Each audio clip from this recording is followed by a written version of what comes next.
patient, but now we take it. Anytime we want this game, my situation is entertainment intertwined with information. Alchemist soul, how we move the tassel and roll. It's amazing how we can turn something brass to gold. And we steady making hits. Architect with the prop in the scripts. It's logical that the product will flip. My boy Chef did the lineup. I'm fresh in the bitch. Carnivorous podcast, the newest show on the list. DQ on the boat, so I'm rocking the ship. Swallow the music gon' be dope and the artist legit. Hold my beard, concrete cord, then stepped in the door. See, that's my man and he reppin' for show. And true saviors a player with flavor. Lexicon Taylor, lines on point like a laser. We need that paper, we building the vault. Cause you niggas don't listen, y'all be waiting to talk. Lack accountability and try to make it our fault. But opposing us is trying to arm wrestle the hawk. You coming up short on your re-up, nigga we up. Really wouldn't want to be up. I kick my feet up. My beef is wagyu and my trunk is all speakers. Bills is all blue and my blunt is all reefer. Responsible deniability, that boy eater. High quality whack juice by the liter. They like to call us ops, we got Oppenheimer features. That's the bomb out on the island just to teach you.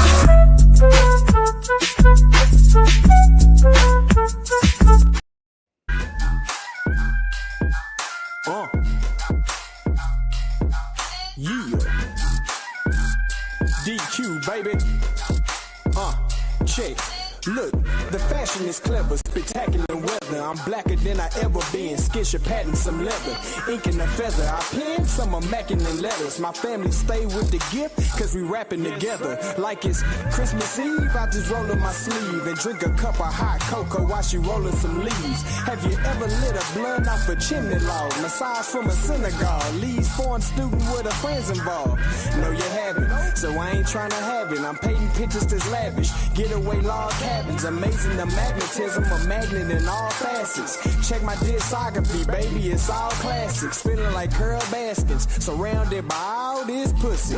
Making this money of y'all bastards. Funny how I mastered the art of being a subtle asshole. On my dean, I'm shutting down y'all classes. COVID-19 flow nasty. Lamar Jackson with the stats, how I'm passing y'all lasses. Catch me on the lake chilling, laughing, everlasting. My mind forever layer like fall fashion, nigga. Early morning, cleaning house, smoking that dough, making money, breaking bank, getting that dough. Grab a gun, but grab a book. Don't be a dodo. If them boys disagree, then hit the dough.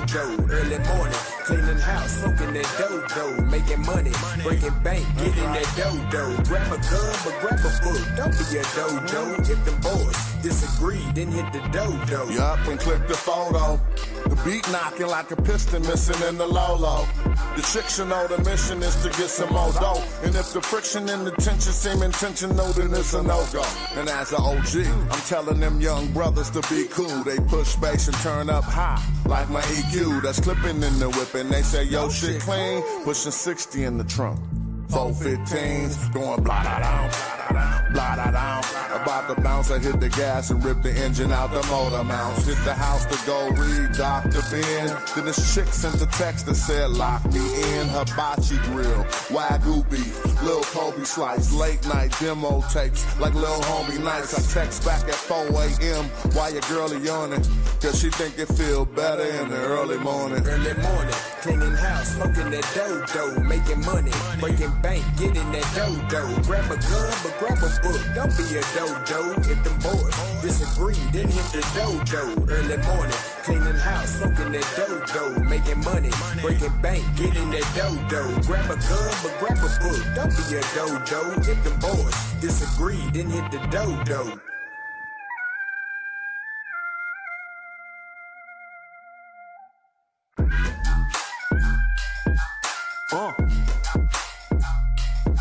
Yeah. All right, we there? Yeah, we're going. Hey, what's up? What's up, family? I'm glad you're all here. We got a great show tonight. We're trying to wait for our guest. He told us he's gonna be a little bit late, so we're just gonna spend some time talking about some things before we get to the subject of the day, which is our guest is Minnesota mob boss, Money Boss. So we're gonna get with him in a little bit. We're gonna talk about hip hop and his experience. So, but in the meantime, let's talk about a little politics if you want. what's going on today. One issue that's really on the top of mind for me is this 14th Amendment and what it means to you, and whether or not is it possible they could deport Black Americans? That's something that I think about. What do you think about that? Peace to the chat, peace to the people. Gonna be a nice show. I think it's gonna be, create a long string of shows. So I think this is a good introduction.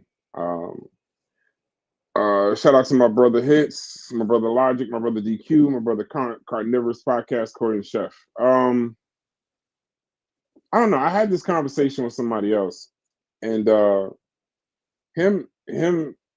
one with an executive order. Let's get into some facts. Right. With an executive order, you're not going to be able to amend the Constitution. Now, you might be able to start the conversation, but you're not amending that. You need 2/3. So that's comforting. I lean on the Constitution. But I was talking to my brother Chef, shout out to Carnivorous Podcast, and I was telling him, he was telling me that we shouldn't be concerned as something for us. But let me throw an idea off for you before we get to Minnesota. Let me ask you a question. As soon as don't you get the feeling that in these first 10 days, right? It's been a crazy first 10 days, right? And once you're able, if you throw something against the wall, all these different executive orders, all these different moves, and then somehow you get them to amend the Constitution. Now, even though it's for illegal immigration, I loved how they came out and said the 14th Amendment was originally for the children of formerly enslaved Africans. I get that. But somehow over time, we can do that on another show. Over time, it became any child born, not just, African-American children born. But once you're able to start playing with the Constitution, and once you're able to start rolling things back, don't you think that we should probably pay attention to that being the majority of our protections? There was a time in the Constitution we weren't even human. So the reason why I'm concerned about it is not this initial salvo that they've thrown out to ending birthright citizenship, which is picking up support. But not the initial salvo that's targeted at them. But if they're successful at getting the Constitution amended to say, to take it back to simply just us, then wouldn't that kind of, you put your hand in the cookie jar, wouldn't that kind of say, hey, we got that done, let's throw something else against the wall, let's mess with the Voting Rights Act. And it's not like we're new to things like this. There's things where we didn't pay attention. The Voting Rights Act got played with. A lot of people didn't really understand Roe v. Wade until it just became news again. Like, you can, with certain things, you can get it done. So I don't know. That would be my concern. I think if you're born, it's a slippery slope to say anybody born in the United States, no matter what, becomes a U.S. citizen. I think it's a slippery slope, but I wouldn't just look at them and say, hey, that's what's happening to them, and that's them, and that's them. I don't think we should do that. I think we should keep our ears up. Right. I agree. I think it's about interpretation. That's what Trump people are saying. It's how you interpret the 14th Amendment. And so they don't need, basically they're saying they don't need 2/3 to overturn it. They just need a court to interpret it the way they think it should be interpreted, and at least remove other people who are not Black American. But I believe once they succeed with that, then they'll figure out a way to get rid of us. So, but I remember the time when during the when the football players were kneeling and Trump got all upset. He was saying that maybe we should deport those football players. Yeah. So he has the mindset that he would be willing to do it if he could figure out a way to do it, because it's not even deporting people to their place of origin. It's deporting people to a country who will accept them. Exactly. Anybody who will accept them. Yeah. And he figures that whatever country that he has some kind of leverage on, he can say, well, you got to take these people, or you won't get this from us, or you won't get that from us. So this is what it means. So when people talk about, hey, as a Black American, oh, we've been here for 400 or 500 years, they can't deport us. Well, he's deporting people and sending them anywhere a country would accept them. And so it's not out of the realm of possibility that could be us one day. I think it'll come in stages. If he happens to stay in there longer, if he figures a way to stay in there longer than the 4 years, which he's going to try to do, it'll come in stages, and he'll try to figure out a way to get rid of us as well. Because this country is only Americans. The only Americans are white Americans, not even Native Americans, according to MAGA. Essentially, yeah. White Americans are the only ones who are true Americans. Yeah, I had put in the chat, and y'all, the Discord link is pinned. Y'all get in that Discord. We're gonna start taping a show next week. I want you to be a part of the first one at least. We have these great voice chats in the Discord, so we're gonna start taping these Discord chats and letting the people see them, because we waste. If y'all think the shows we do are fire, y'all think Corey and them are exciting, behind the scenes on these voice chats we have just privately in our own time, these conversations are crazy. And we were talking about how his press secretary Levitt, they asked her about Black History Month, and she started talking. Her answer, the question posed to her were, being that you're rolling back all of these DEI programs, what is the White House's stance on Black History Month? And that's a good question. You know, it was like, what? So if you're rolling back all of these things, are you celebrating? And she didn't say, okay, we're just celebrating. We're not going to celebrate Black History Month. But the words out of her mouth was, yes, American History Month is a great time for all Americans. We're going to start, we're going to focus on the contributions of all Americans. And I was sitting there and I was like, she's not saying Black History Month. And then she started being specific. Then the Pentagon the next day canceled Black History Month celebrations, women's history. It's not just Black people. It's not just targeted as us. And Native American History Month, Italian. It was all of it. And then give me the thumbs up when you're ready, Minnesota. It was all of it.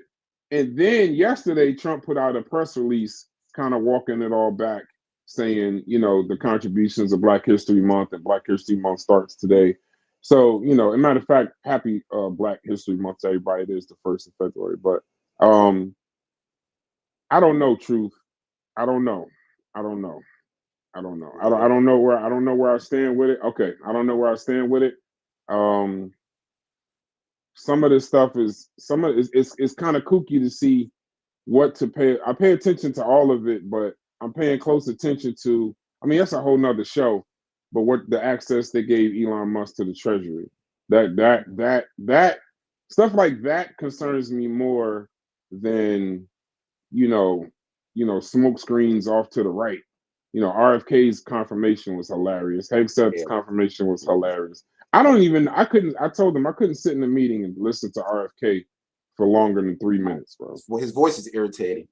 His voice is, he doesn't sound healthy. He's going to be the Secretary of Health, and he doesn't sound healthy. He said, I thought Trump canceled it. No, let me say this for the chat real quick. But in the chat, just want you guys to know that we're waiting for Minnesota money to come on. So be patient, and we're going to get with the show. If you're waiting for that. We got you. Yeah, he's ready. We're finishing up the monologue, and then we're going to bring him up. Okay. But they saying, shouts to Haskell. He said, I thought Trump canceled it. No, his press secretary, and when they were saying cancel it, you can't cancel, it's a federal law.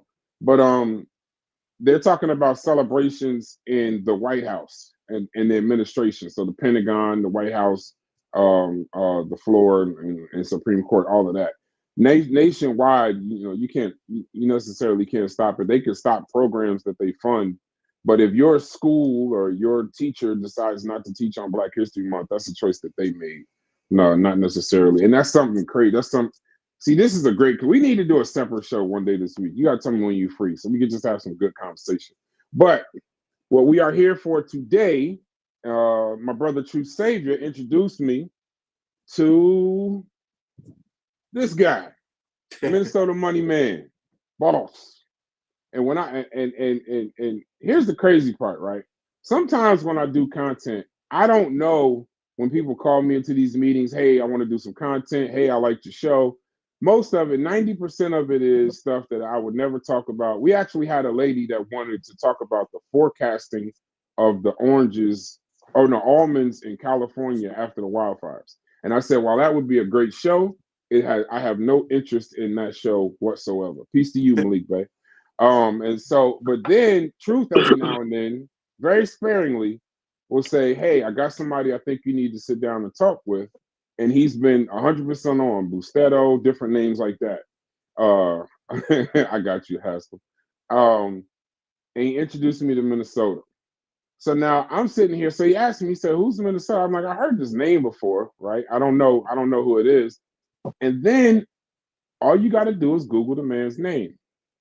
Now I was born in Ohio, but I grew up in the bricks. I saw Biggie. I saw other artists. Then I saw Grammys. Then I was like, wait a minute. Did you just introduce me to a producer that's got all of these accolades? And I wasn't dressed up. I was just talking like I was talking to a content creator. So we got Minnesota tonight, but one of his passions, and True Saviour is going to handle the interview. I'm going to be in the background. Shouts to Tri Media, shouts to Carnivorous Podcast. But the conversation this evening is one of his passions is hip hop. And he said he loved the content that we were talking about along the authenticity of hip hop. So as I pass it over to Truth, you're about to have a conversation. You're going to be privileged to have a conversation with somebody who not only is relevant simply because he's an African-American male, but relevant in the industry that we all watch and entertain ourselves with, and was there at the beginning all the way through.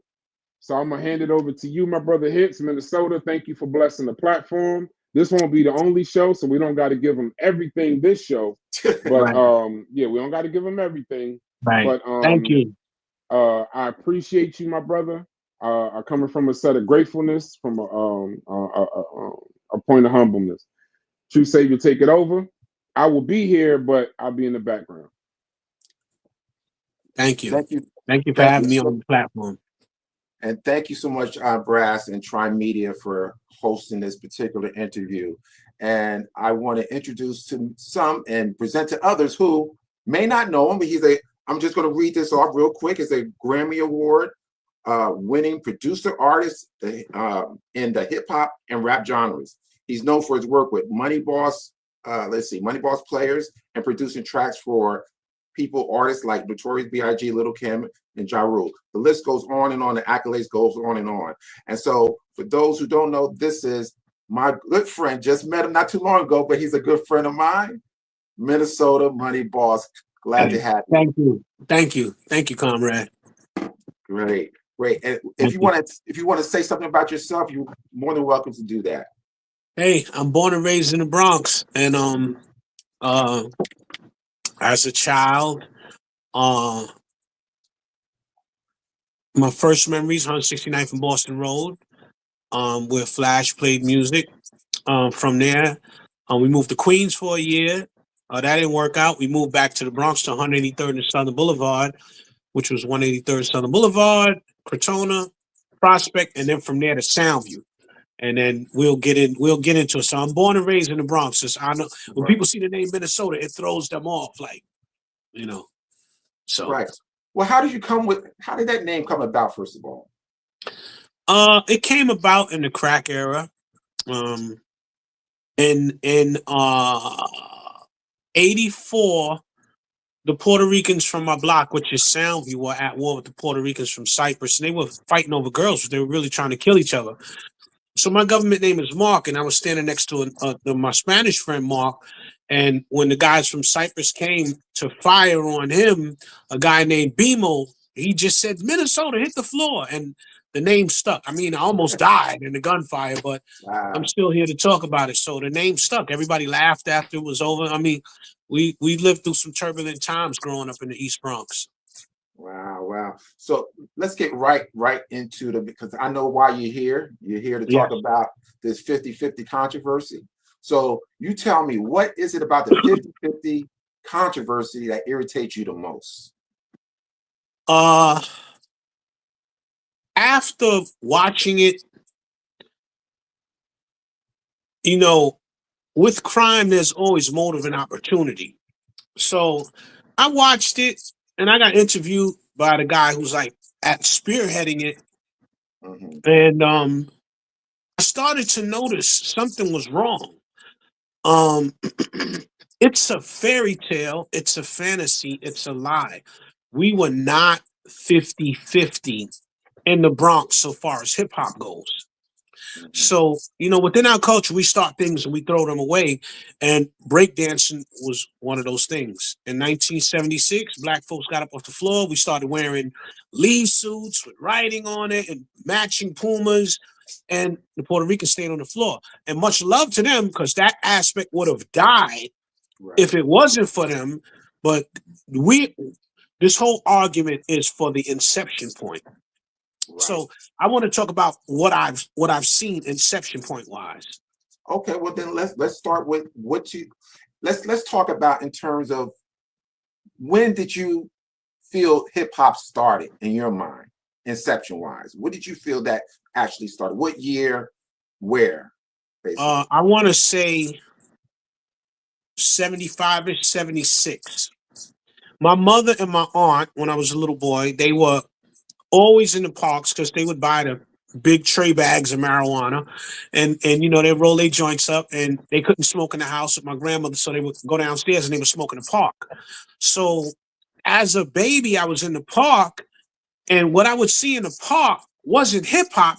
I would see some tough looking guys with writing on the back of their jacket, and the writing was like Savage Nomads, Savage Skulls, Power, Bronx, Chingalings, Black Spades.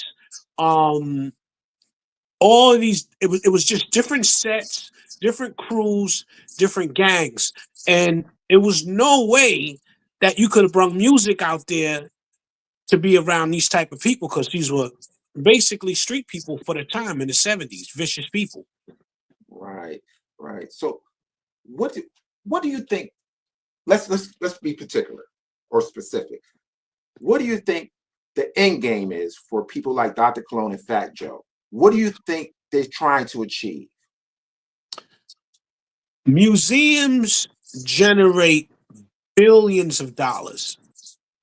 Our people are not at cultural peak where we pay attention to things like this.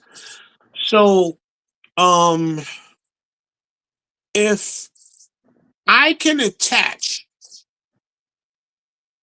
the white Hispanic to hip hop, 1,000 years from now, Martin Luther King is white, James Brown is white, Disco King Mario is white, Kool Herc is white. So I think there's a place. I think people are being placed in our thing, in our inception point. So down the road, it'll be easy to steal. Okay. So I remember we were talking in the past, and you talked about this term down by law as referring to Puerto Ricans. Can you explain that? Okay, so in the Bronx, New York, my experience from then to now, we've always had three kinds of Puerto Ricans. And Puerto Ricans, strap on your seatbelts, trigger warning, I love y'all. My son is half Dominican and Puerto Rican. I love y'all. This is not to isolate y'all. We are arguing for our inception point. We have the right to do that. In the Bronx, we have three kinds of Puerto Ricans. We have the down by law Puerto Ricans. And those are people like my man Powwow from Soundview, my man Puerto Rican Rich from Webster. They've always intertwined with our culture. They've never act funny with us. And we don't, Jason and Gil from over there by St. Lawrence and Westchester originally, like you just had some Puerto Ricans who were always with the blacks, and they had a black style with them. We didn't look at them as different. So you have the down by law Puerto Ricans. Then you got the Guitos, which are like, oh, let's go dancing. They're just real friendly. They're outgoing. They love the party. They're about the salsa. They're very friendly.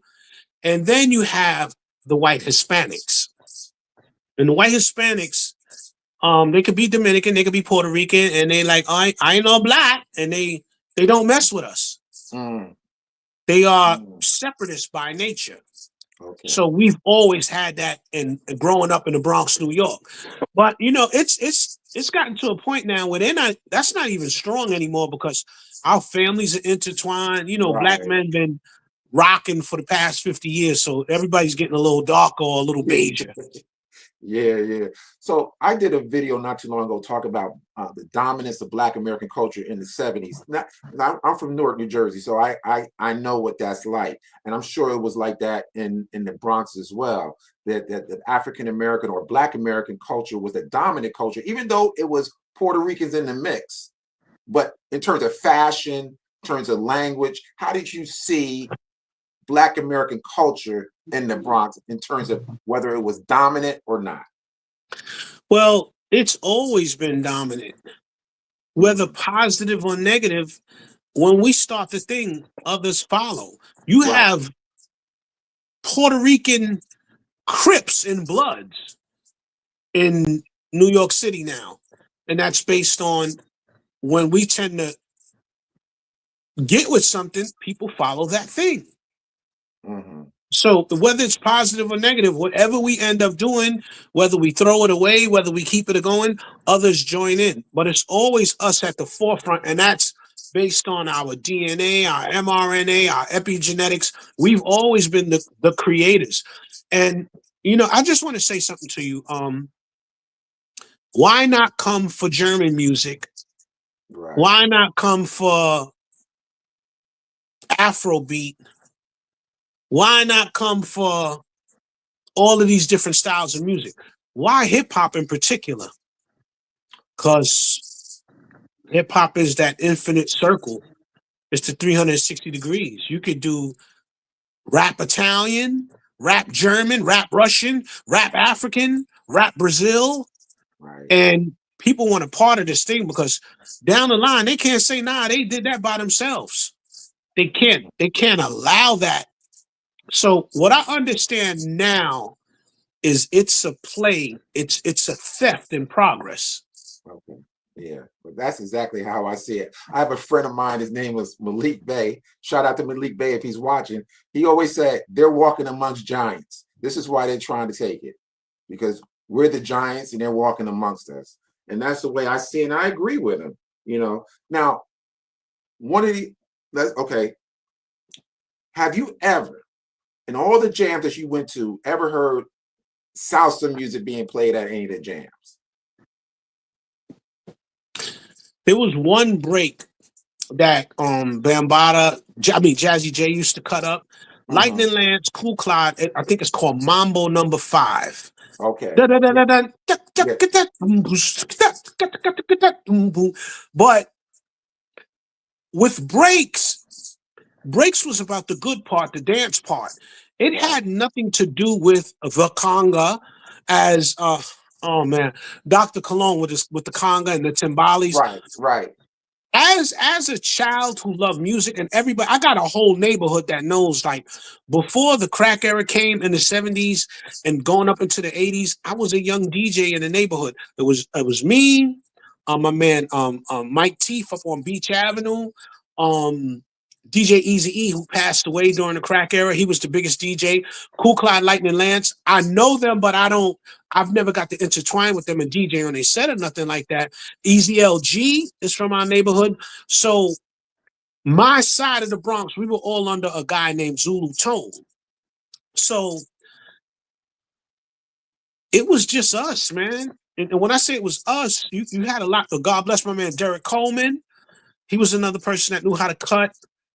And one of the DJs that used to play on my side, I gotta give him his credit, was Master Ice from the Jazzy 5 MCs. He handled Soundview before Cool Clyde and Lightning Lance would come over and DJ.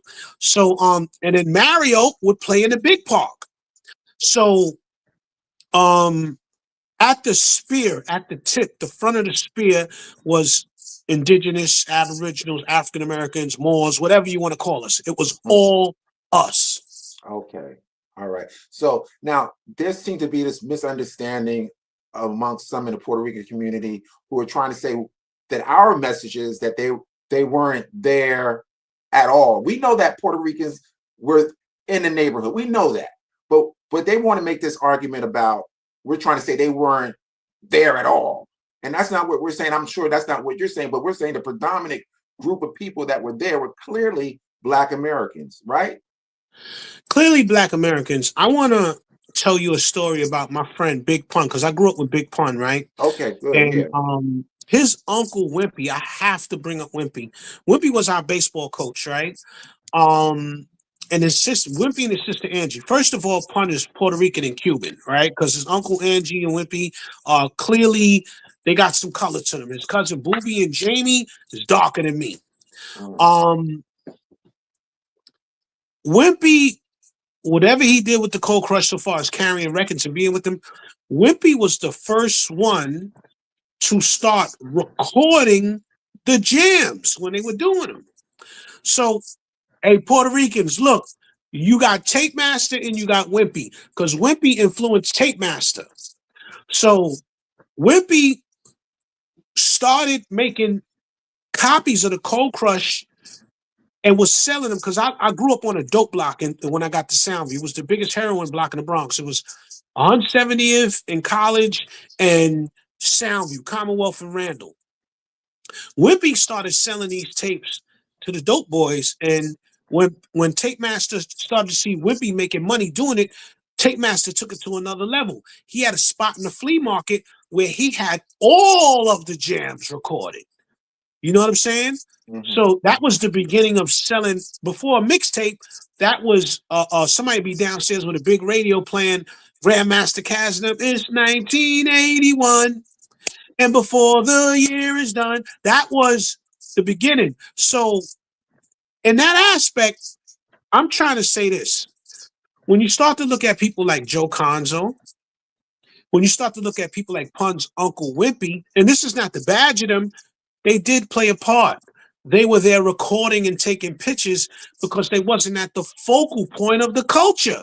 And thank goodness for them doing that, because we would have no recorded record. Because see, with indigenous, aboriginals, African Americans, we create it, we drop it.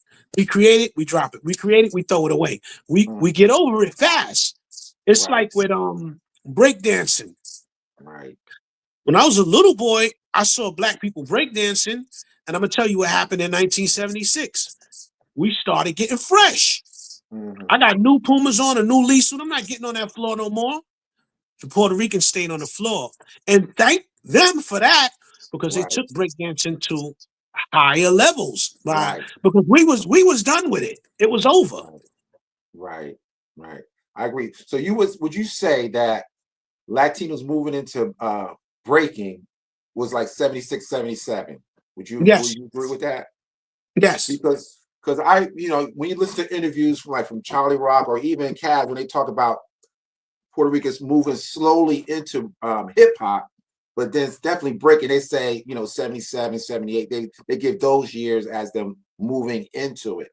But so it goes against the narrative that Cologne wants to suggest that they were there much earlier. And so I just want to basically squash that whole idea in your experience, because this is you're speaking from your experience and what you've seen with your eyes. You know what? I want to say this, right? To everybody out there, I want to present a receipt.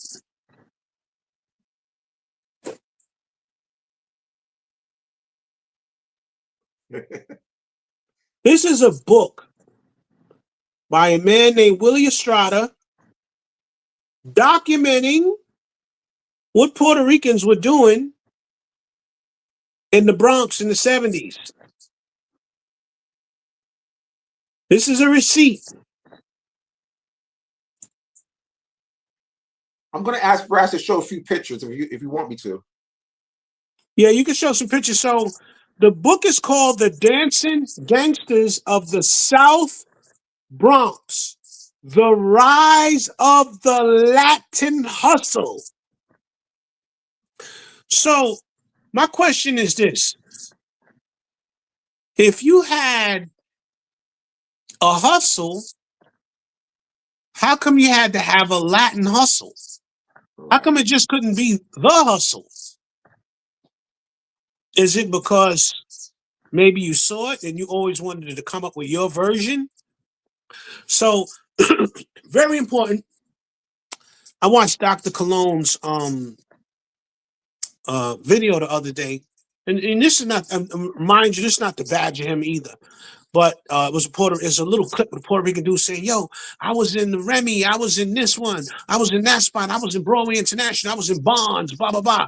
And I want to ask you something. Truth, if you opened a club, right? Mm-hmm. And it held 3,600 people, 1,500 people, do you think everybody could party on the same night? Or would you have to make a Latin night, a Jamaican night, Mm-hmm. African-American R&B night? So yeah, that guy was at all of those clubs. Right. Because you have to, if anybody that owns a club, you have to have different nights. You might have to have South American night. People tend to party with their ethnicity. Right. Right. It was never a time where we were 1,000 on top of each other like this. Mm-hmm. I never went to a Menudo concert and didn't desire to. Right. You know, so Right. it's like, if you open up the venue, of course you're going to have different nights. So with that being stated, there never was a, now let me tell you, the down by law Puerto Ricans was with us. I'm not going to take that from you. And they're probably the ones who went back like, yo, come on, this is where it's at. But I would say, yeah, they were there. But in what order? What were you doing? Mm-hmm. Mm-hmm. When you look at the book, The Rise of the Latin Hustle, The Dancing Gangsters of the Bronx, something is going to jump out at you. I know Homeboy's book sales are probably going through the roof now. He's like, what's going on? But see if you can, because it's very important. I'm so glad that he documented this. I'm so glad. Because, you know, I'll say, you know, I'm a Libra, and Libras are petty. Like, we got a whole nother level of passive aggressive. So I just let Dr. Cologne keep going, and then pulled out the book on him. And there's some beautiful pictures in the book documenting what Latinos were doing in the 70s. Right. Right. Right. So what do you think about, you ever heard the term the rock dance? What do you know anything about that dance? Look, I will say this. I don't want to go too far into what I don't know. Okay. All I can speak on is what I saw. And what I saw initially as a baby and as coming up to 12 years old in the Bronx, initially it was black children breaking, but we left it alone. Once the gear came in, once the Pumas and the British Walkers and the mock necks and all that came in, it was over. Once the eyes, it was over. We were in the department of collecting records, DJing, scratching, a little bit of electric boogie and stuff like that. But for the most part, the black children were into styling and profiling. Right. Yeah, I can remember those days, even though I'm from Newark. That's how I remember those days for sure. Yeah. So let's talk about what can you say about the jams? Where were they at? Where were the kind of places that had some kind of, that rang a bell, like, wow, this was the place to be in the Bronx? Watson Park across the street from Bronxdale. Now the place to be, 123, I'm not gonna lie, was a little bit before me. That was the early 70s when Mario and them did that. Then they would DJ in Watson Park. That's where I saw Mario in Watson Park. The big park in Soundview down at the bottom of the hill on Seward and Metcalf. And I went to one or two jams in the third section, but by that time it wasn't Mario. It was all about Cool Clyde and Lightning Lance. So there was a jam before over at Leland and Story, and that was rare because those are like the nice buildings. So the biggest jam that I ever went to was at Kmart. Back then it was called Corvettes. It was at the time the store had went out of business. They hooked it up, and it was thousands of children out there just in peace. Everybody was out there chilling. And I remember walking to the jam, and I heard whoever was DJing was cutting up LTD, cutting it up. And the way they had the speakers was so big, you could hear the music from blocks away. But as you get closer, the music's getting louder and louder and louder. So, you know, that was really fly for me, you know? So what So, about yeah. Echo Place? What about Echo Place? Was that a hot spot? So what I will say is this. The Bronx is big but small. So for people to be playing music all the way, even when the crack era started, we would still go to jams, but it got to a point where they would shoot the jam up. So jams got dangerous. So you stayed a little local. But a hot spot for hip hop activity was 132 Park on between 168th and 169th and Park Avenue. That's Webster and Washington, what you would call a 9, because 132 is connected to 169th and Washington, where you had DJ Fomolo, DJ Kusa, you had the Nigga Twins over there. Hold on, let me get this right. Where Yankee Stadium is at now, used to be a park, and they would jam out there. And that's where they started to play some Jamaican music, but this is 85, 86. They would do Sundays over there. It's over. The old school is, whoever was old school don't even matter no more. I'm trying to think. I heard of something in Pole Park where Dr. Cologne says he was at, but I can't sit and verify and say I've been to a jam in Pole Park, but really forever, the hotbed was always around Patterson Projects on 143rd and 3rd Avenue. Soundview, which is on Seward and Metcalf. I mean, people from all over the Bronx would come and we would have a jam. Monroe Projects, 100 Park. That was a hip hop centrifugal force type of place. I know they did something in Castle Hill. 131 Park, 100 Park.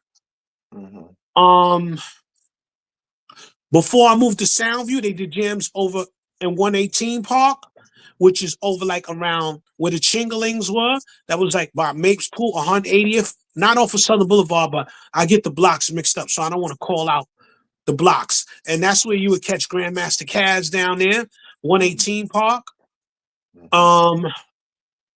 There were jams all over, but see, jams kind of went. Lambert was that's where Raheem from the Furious Five is from. There was jams over there. So I would say there were jams where there were black housing developments. That was the first places to play. So wherever you had the projects, that was the first jams. So the East Bronx, where I'm from, Castle Hill, Soundview, Bronxdale, that was just the embryonic stages, the inception point.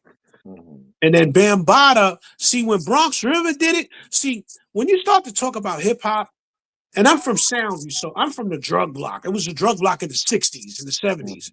When you really start to talk about who did what, you got to even take me off the table. You got to talk to people from Bronxdale and Bronx River. They're the only ones. I don't care if you're the hip hop historian. If you ain't dug your nails deep into Bronxdale and Bronx River and you want to talk about inception point, you got to shut up. Okay. So for anybody who says that hip hop came from other areas other than Bronxdale or Bronx River, wouldn't be telling the truth.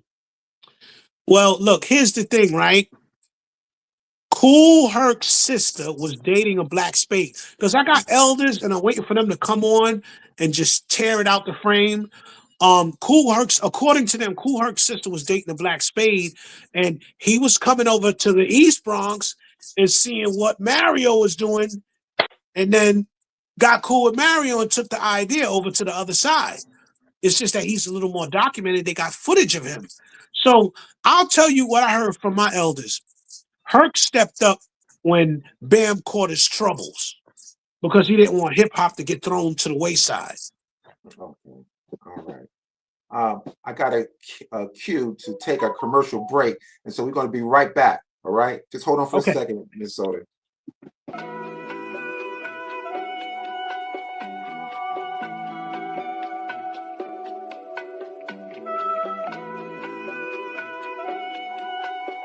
Yeah, DQ. Check. Have you ever had a dream in the daytime? Had the same dream since the playground. If you made it come true, cause you stay down. Nigga, have you ever really thought about the limelight? In a room full of stars when you shine bright. I'ma make the right move when the time right. Alright. Nigga, have you ever had a dream during the daytime? Had the same dream since the playground. If you made it come true, cause you stay down. Trimedia Records. This is my story. Get the story. On your ID, you see me calling nigga. Out of his league, a workaholic nigga. Nickname, Big Game, big things. Handle his business, he never switched lanes. Had some brain surgeries in high school. Still came out that bitch a top dude. Moved to the city of the Mavericks. Came out this bitch dropping classes. All right. We back. I got let me follow up with this question. What do Puerto Ricans have to do to show you or prove to you that this was a 50-50 thing? What kind of receipts should they produce in order to prove that? It's a fantasy. There is no receipt. There's no receipts. Here's the receipt here. Homie got a lot of pictures. You see, he got some pictures in Brass. You show those pictures? Homie got a lot of pictures detailing the rise of the Latin hustle. Yeah, I agree. Listen, let me ask you this. There goes some pictures, right? Go through those. You see those? Minnesota, right? You see those pictures, right? Even their flyers were different. Even their flyers were different. Like everything was different. All right. And that's what, 78? Yeah, January 14th, 1978. Yeah, man. So tell me, I remember you telling me about this story about Herc playing and somebody throwing a toilet seat off the. So, and this is not legend has it because my people are the ones who did it. But when Herc played in Bronx River, you know how the housing, they were changing the toilet seats in Bronx River. So the people got frustrated because he's playing all this, let's get it together. Let's get it together.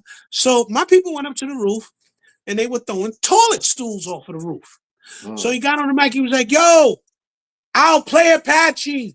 Just stop throwing the toilet seats.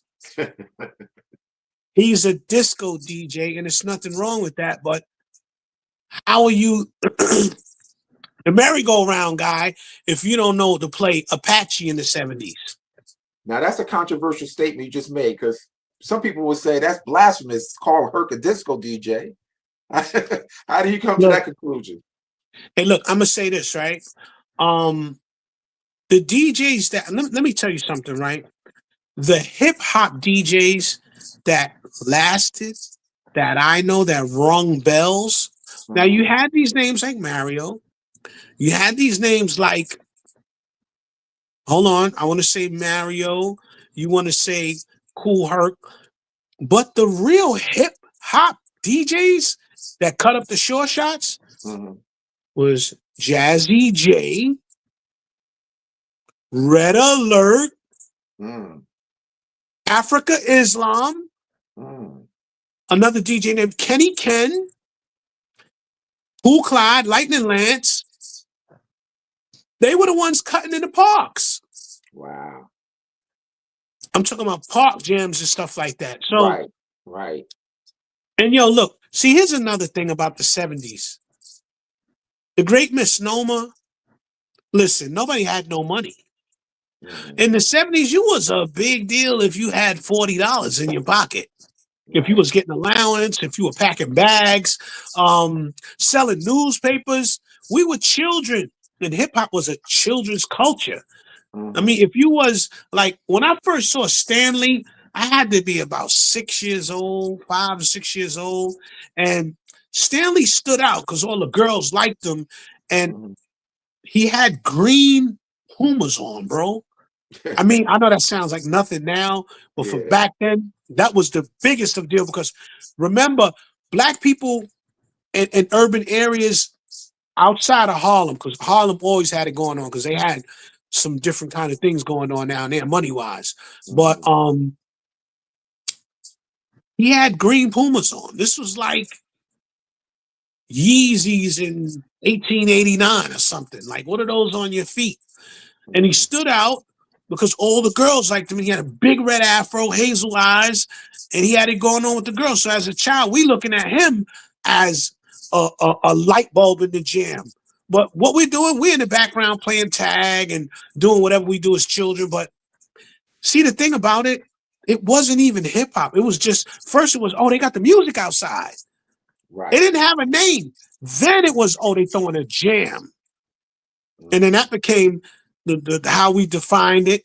And then later on, you heard the word hip hop. But I'm talking about hip hop before it had a definition. Right. Oh man. So let me ask you this question.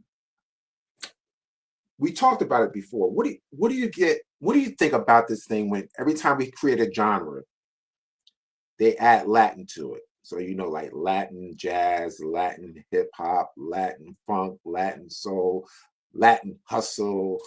You think about all the genres in it, Latin boogaloo. What does that tell you? What's going on? Excuse my French, but everybody want to be a nigga till it's time to be a nigga. So let me make sure, let me separate this. Latin disco, Latin hustle, Latin rap. We could just, if we were together then, we'd be together now. And I'm not saying that. We have cultural differences. We got stick together differences. We dress different. We romance different. We eat different. So the cultural differences is what makes a person say, yo, let me put a Latin twist on it. Just like Dr. Cologne has a documentary called The Latin Breakdown. Right. It's not the hip hop breakdown. It's not the get down. It's the Latin breakdown. And as a person who's always loved music, I wasn't influenced by the timbales. Right. It was just a funky break. When you look at, now let's go into Latin breaks like Gershon King Combo. Man, listen, that was incredible. But it was about the funky beat. And like he expounds on, it's just begun. It's just begun. Up-tempo records make people dance. You're not going to get people grooving and hitting the floor off of Barry White, playing your game, baby. Your game, baby. That's not going to happen. But once the beat is over 110, 121 beats per minute, you're going to get people moving. Right. So we didn't pick breaks. To say as a music lover, it just begun, Apache, those is the jams. But so now we're singling out breaks when you have breaks like Frisco Disco, Super Sperm, what's the African joint? Phenomenon. It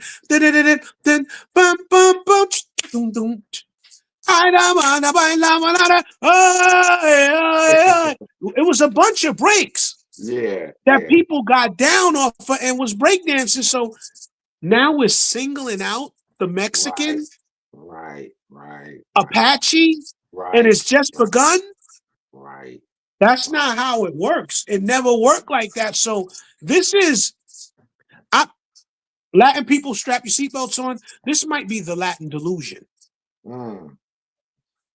Because that wasn't the motivation. Like, ooh, that one got timbales. We didn't even know what a timbale was. Right. We barely knew what congas was. Right. So you say, you take James Brown, the one he talks about, clap your hands now. Right. Stomp your feet, or get a drum or something. So when we start to talk salsa, we got to go to Cuba. Mm-hmm. And when you go to Cuba, Cuba gets that from Senegal. There you go. Or the Congo.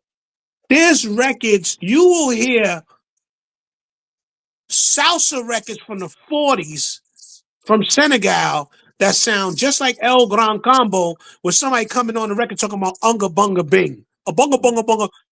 Da, da, da, da, da, da, da, with all the horns and everything.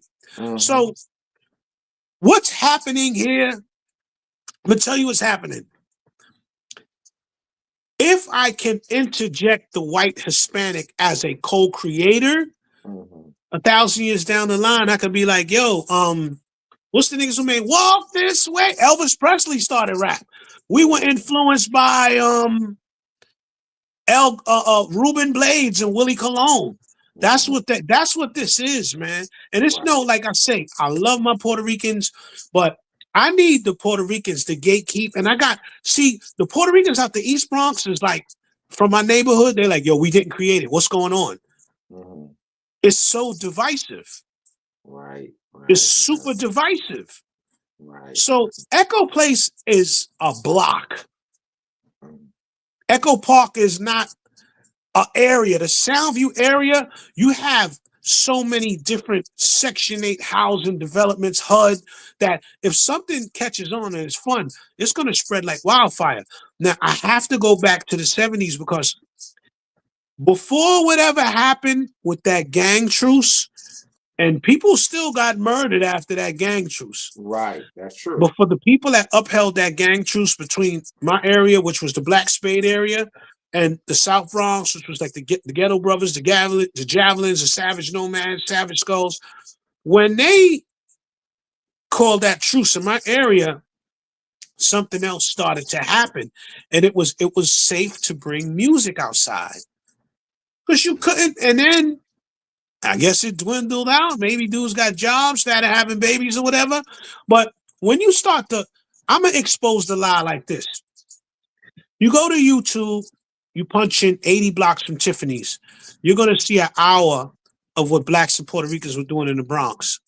You go to YouTube and you punch in flying sleeves. You're going to see 55 minutes of what was going on in the Bronx. What's another one? It's about 5 documentaries. Rubble Kings, an hour long. There's so many of them. I can't think of them right off the top of my head, but YouTube, the receipts are there. You could not bring music out unless you were down by law and you had juice or you had backup. Mm-hmm. That's what they called it in the 70s. Y'all got backup. You know I what I'm saying? So if you had to have backup. So it wasn't what I do remember. Breakout had the North, and I never heard Breakout play, but we knew that was DJ Breakout. And to this day, my favorite car is the Manxter 2+2. It's the 5-seater. Breakout had the Doom buggy on the street with the house speakers in it. He would come to Soundview and see this girl over there, and then he cut that music on and he'd leave, and he'd be playing Chi-Chi and Pepe. I know that I'm in love. And I'm just looking at Breakout started the system in the car. There was no such thing as a system until Breakout. Breakout had the 2. You see that video with Herc in a convertible with 2 house speakers in the car? That comes from Breakout, bro. Wow. You know what I'm saying? So look at that. We ain't get no credit for that. I hear you. I don't get no. Me and my crew don't get no credit for being the first ones to wear a solo hiking boots. Mm-hmm. It's just we start things, we mess with it, we leave it alone, and that's our culture. But no disrespect to Puerto Ricans, but there has never been a moment where I saw y'all with some fly stuff on and was like, yo, now Puerto Rican Rich from Webster, yeah. My man Oye Negro from Midtown Manhattan, yeah. Jason and Gil, yeah. But those Puerto Ricans was down by law. They was the ones that set the trends. Chicky, yeah. Boy George, yeah. But look at those teams. those were like, they were intertwined with blacks. Right. Those was down by law. Boy George was a down by law. He had so much style. Man, listen. So it's just things like that, man. All right. Hey, Brass, can you hear me? If you I know you have some questions if you want to ask Minnesota. Oh yeah, we're gonna turn this thing up just a little bit. All right. We're gonna turn this thing up just a little bit. Hold on. Shout out to my brother Hit, shout out to my brother Chef. We all have some questions. Some of the questions I want to take some questions from the chat. We might drop the link and add a few people. I want to get my brother DQ up here. I want to play a commercial, but I want to do like a part two, because just so we understand, True Saviour is an affiliate of our business. Chef is a partner of our business. So, you know, this isn't all just try media. You know, you have to collaborate with people to get to the top versus trying to step over everybody. So we had some other questions that we wanted to do, but I wanted to let True Saviour get his information out. Well, not let, wanted to allow True Saviour to get his information out, get his questions out. But we got some other questions. We wanted to do it in a bit of a tri-media format. Before we do that, first off, I want to say again, thank you to my brother Minnesota. I see my brother DQ is up here. Make sure y'all pick up that Quan Boy coming out 2025. And I want to play a commercial before we get started, but I'm the worst at this. Gotta hit it like tap it in the zone. Share it with the world, make the vibe known. Subscribe to the beat, feel it in your phone. Catch the waves we throw, you ain't alone. Like, share, and subscribe. Keep the rhythm alive, we thrive. Hop on this digital ride. Let's multiply the vibe worldwide.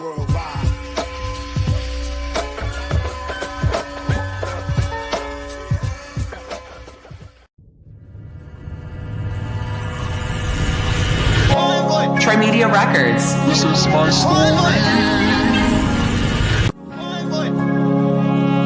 Get the story. On your ID, you see me calling, nigga. Out of his league, a workaholic, nigga. Nickname, Big Game, Big Thing. Handle his business, he never switched lanes. Had some brain surgeries in high school. Still came out that bitch a top dude. Moved to the city of the Mavericks. Came out this bitch dropping classes.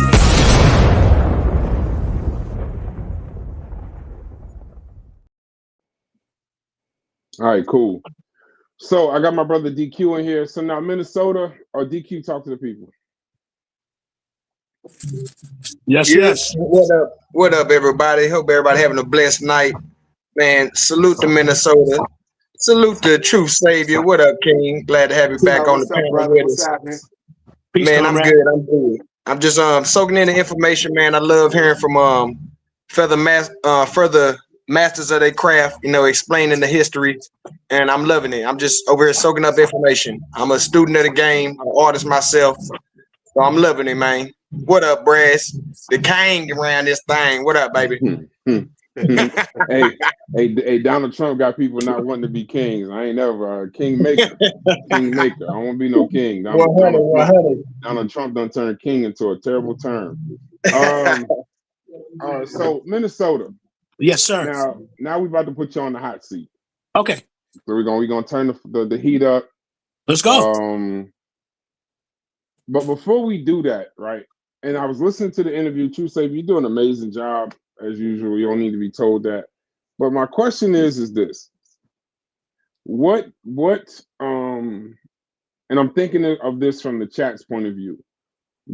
Tell us about what you've done, if you don't mind, over the years in music, and then finish it with why would you be considered an authority on this subject? Like what would give you, and we got a bunch of questions, so if you got some water, grab it. But and then True Saviour, if you ever want to hop in towards the end of the answers, that's fine too. Okay. So first, what have you done? Because we talk about, you know, your production. I know you're a music producer, but talk a little bit about what you do or have done recently in hip hop and then tell us what gives you the authority to make the assertions that you're making about hip-hop. As a music producer, I've worked with Mos Def, 50 Cent, Ja Rule, Lil Wayne, Baby, Scarface, Big Pun, Biggie Smalls, Talib Kweli, and I got some stuff that's coming now with Saigon, Pharaoh Monch, Saigon, Pharaoh Monch. I just did the joint with Term and Tech from the Boot Camp Click, the newest joint that they Hustler's Ambition, Hustler Soul. It's a lot. I'm trying to remember. It's more stuff. Gemini, the Gifted One, Yag Fu Front, Grand Poobah, Brand Nubian. Got some more stuff coming with Grand Poobah. Naughty by Nature. That's why I got the Grammy on the second album with Naughty by Nature. Which song? Because World Go Round on the second Naughty by Nature album. World Go Round. Shout out to L-Town East Orange. Yeah, and City of CeeLo off of that album. I did those two, and then with Mos Def, I got a Grammy nomination for Close Edge. That's the one with him and Dave Chappelle when he's in the car. He's singing the song. I actually rhymed with Mos Def on Grown Man Business on the new Danger album. Been a ghostwriter forever. I wrote for Chuck D from Public Enemy on the He Got Game soundtrack. 33 and the Third Revolutions. I've been a ghostwriter for a long time, and I try to keep it that way. But so you one of those I'm into that also, Minnesota, the ghostwriting thing. But hey, you are a real deal goat of it. I want to connect with you. With you if possible. Okay, get some. We'll do that. We'll do that through Truth. That's not a problem. 100. You're definitely not a hire. You earned your position. Now what will make me an authority, I don't like to say authority, but let's say I'm a witness on the case, because it's a case now, right? And I'm testifying to the point that I was just a child playing tag in the background. My mother and my aunt is smoking their Chiba outside, and it's happening. The thing I didn't no one. Biggie Smalls said, "Remember rapping Duke. Daha. You never thought that hip hop would take it this far." This was just a means of having fun, gathering people, fire hydrant blasting, hot summer days, no chemtrails, beautiful black girls, beautiful suntans, organic food, no gunplay. I mean, you had gang rumbles, but respect, like, yo, shorty, get off the street. It's getting ready to go down. No, the gangsters had a rule in those days. No gangster shit to street lights come on and the sun goes down. So that's why it was just respect. People respected people. They helped old ladies in the building. I grew up in the Bronx. Has always been rough. I don't care where you was from. The Bronx was always rough. Even down to we had white gangs that would kick your black ass just for being black. You know what I'm saying? I went to an elementary school, Catholic school called Mount Carmel, which is behind Roosevelt High School off of Fordham Road, and I'm going to school with Luigi, Lugo, Ralph Esposito, and now you can either take the long way, which was go down Fordham Road, pop the right on Southern Boulevard, and walk home. That was the safe route. Or you could take the shortcut if your feet hurt and cut through Little Italy. They had a gang called the Little Golden Guineas. I had to get home and ask my grandmother, like, yo, they were calling me names and they were chasing me, like, what did I do? And Grandma and Grandpa had to be like, well, there's this thing called racism, and because of your color, people are not going to like you. And I'm like, at 7. So, all right, that's the Bronx. Bronx Tale. I love that movie. Yeah. I noticed that you said you did a song with Brand Nubian, which takes me to Lord Jamar. Yes. Where do you stand? Are you in Lord Jamar pretty much in lockstep in regards to the creation of hip hop? Well, I won't say lockstep. I think that when I looked at Lord Jamar, I think that Lord Jamar stepped up to fight, not knowing all the facts, just because it was like they do. You know, I don't know. I heard he's originally from the Bronx. I can't say I heard he's from around Cortland, and I know Sadat X got family on Cortland, which is another centrifugal force because once again, it's a black house development, Melrose and Cortland. So, you know, Lord Jamal stepped up the fight. Where he's from. You want to live there. It's one of those places when you get some money, you can move to New Rochelle. If you was a big time dope dealer in Harlem, you bought a house in New Rochelle. You know what I mean? So he's from up there. Now I rule, but I have to say that he just stepped out to fight. But he didn't throw the first rock. He was responding. And I'm glad he did. And you see this question on the screen? I want to take, if y'all got questions in the chat, y'all ask questions. It says, ask Minnesota if he saw the documentary called Founding Fathers, Hip Hop Didn't Start in the Bronx, about how hip hop really started in Queens, New York. You know, what's funny about that is my family is from Farmers Boulevard and Liberty. They're from Sutphen. They're from Merrick. They're from Springfield. So once again, I will say this. I did witness hip hop out there as a child. And one thing that they did have was better sound systems than any sound system I've ever seen in the Bronx. Now, with black people, when things start, something like hip hop, it traveled.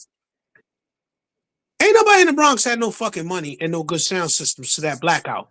But what I will say is, as a little boy, when I went to Queens, off of Farmers and Liberty, I don't know if it's Anderson or Henderson, up Liberty Avenue.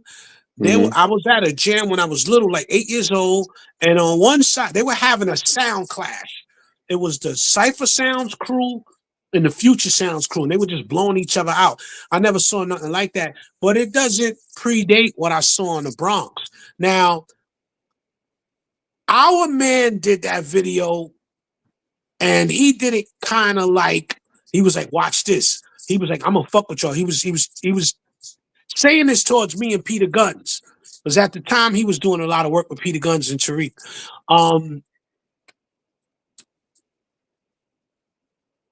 Those were older men. When the children got their hands on it, the records changed. Now, maybe Brooklyn and Queens did have music outside, but what they jigga, party, yo, Spider-Man, man, Gestapo, Zulu Nation, rock, y'all, you don't stop. Totally different. So, you know, look, I'm a child, and my thing is, as a child, it was always my older friends who were 8 years old, or my uncle who was a little older than me, taking me to a jam. I'm just going by what I saw. I would say, you know, everybody in the Bronx is mad at me about this shit I'm about to say. What you about to say? Who's the first MC known on Earth? You got in trouble with Peter Guns over that one. The first MC on Earth is Hollywood. What's to say? Wait. Before you go further, why is that problematic? Why did you get in trouble? Because for those of us that don't know, why would you be in trouble for saying that the first MC is Hollywood? See, my thing is this, right? Let's get the culture correct so others can't steal it. That's my thing. I don't care if it was Arnold Thompson from 118th Street. I don't care if it was George Clinton from Staten Island. I don't care if it started in Jersey, North Carolina. I just don't like other people coming in and saying, no, we moved from the island and we influenced you. We were 50-50. That's a lie. My problem is this. This is my problem. These guys saying they influenced us. For goodness sake, you never could dress. You messed the clothing up. Stop. I never, besides Jason, like if you from uptown, you had the Menudo brothers from 115th Street. You had Puerto Rican Jesus from Brooklyn. You had my man Rich from the Bronx, Oye Negro from Midtown, Jason and Gil, or Puerto Rican Rich. There were like certain Puerto Ricans that were real fly, and it's like the student supersedes the master, but they came up off of running with black folks. And they'll admit that. I got a bunch of Puerto Ricans in the Bronx. It's like, what is this? It's very divisive. It's not an African-American conversation. It's BS. How do you feel about people, and you can run through these pretty quickly. How do you feel about people? We had an older gentleman that grew up in Castle Hill. He went so far as to say that hip hop wasn't even necessarily a black creation, but that it was a Bronx creation. That was a Bronx creation in the 70s. How do you feel about that statement? Cap. Big cap or little cap? Big, gigantic, intergalactic cap. You had the Sound Masters in Castle Hill. See, this is the thing. I'm starting to think the Latin breakdown is the Latin delusion. Yes. And what I mean by that is like growing up in Soundview, I want to say we had like 4 to 7 Latin families, because my projects at one time was all black, right? And our Puerto Ricans was tough as nails. And see, here's the thing. In the 70s, African-American people were not friendly. Bro, when I moved from 183rd to Soundview, my first 4 days in junior high school, they whooped my ass. And I didn't know what was going on. Like, but I had to learn how to fight. And then after I ended up fighting them, I had to go through like 3-4 stages of bullies. Like, damn, when does it end? And then finally, I was the first one to come out of my complex, which is Academy Gardens. And my man Mel Quizzy came behind me, bless his soul. But after the Project Kids accepted us, like, yeah, they'll fight back. Then we were cool. So it wasn't no, man, African Americans would have knocked your teeth out your mouth. Everybody was mean in the 70s because these were guns. So there was a rites of passage. So you couldn't just get down. You couldn't just come outside with music. That is a dream, a simple fantasy. That's a fantasy.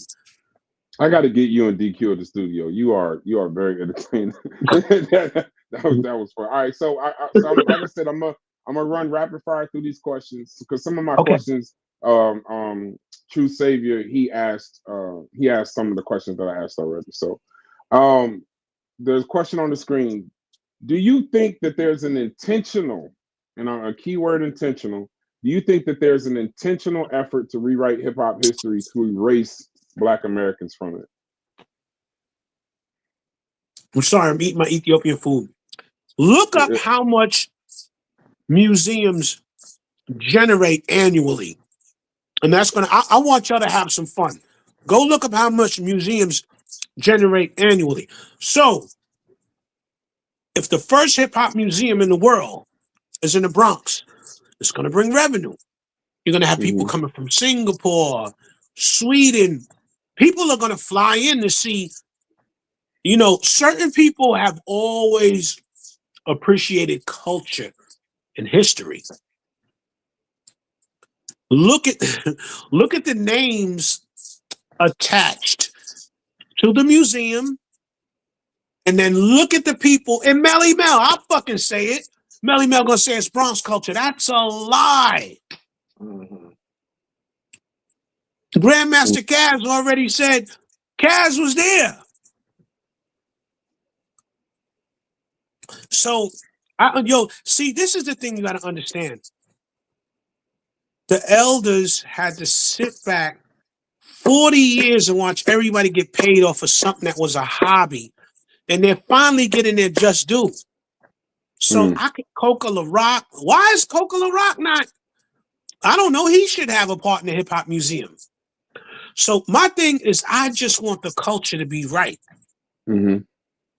Because look, right, before there was any hip hop, DJ Hollywood was in a spot called Harlem World, and you know I'm good at putting two and two together because my best friend, his mother was like, "Oh, y'all going to see Hollywood? My Hollywood?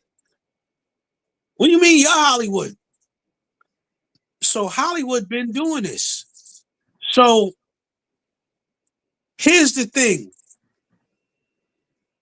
Y'all got to interview DJ Hollywood, whose health is, he's good. He's hanging in there, but he's going through some things. So y'all got to sit with Hollywood.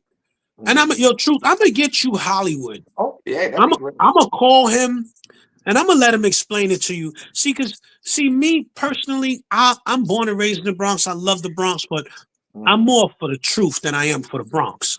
I got you. You get what I'm saying? I got you. So it's documented. So what if, and this is hypothetical, this is a conspiracy theory now. What if Busy B went to hang out in Harlem World one night and heard this old guy saying, "Everybody, clap your hands, everybody," and was like, "Ooh, I'm gonna take that back to the park." See, energy travels. Mm-hmm. I got you. Ask Hollywood about Herc. Because I asked Hollywood, he said, "Herc, the father of hip hop, then that would mean he's my father. That nigga ain't my father." Yeah, no, that would be dope. That would be dope. Yeah. Ask him if he got like somehow we can, make it happen, and we wish him the best in health. All right, real quick. Yeah. So, are Latinos and non-Black artists, are they seen as, in your eyes, are they guests in hip hop, or have they earned their place at this point? They've earned their place. Okay. I don't want to call them guests because guest is like I'm letting you in my house.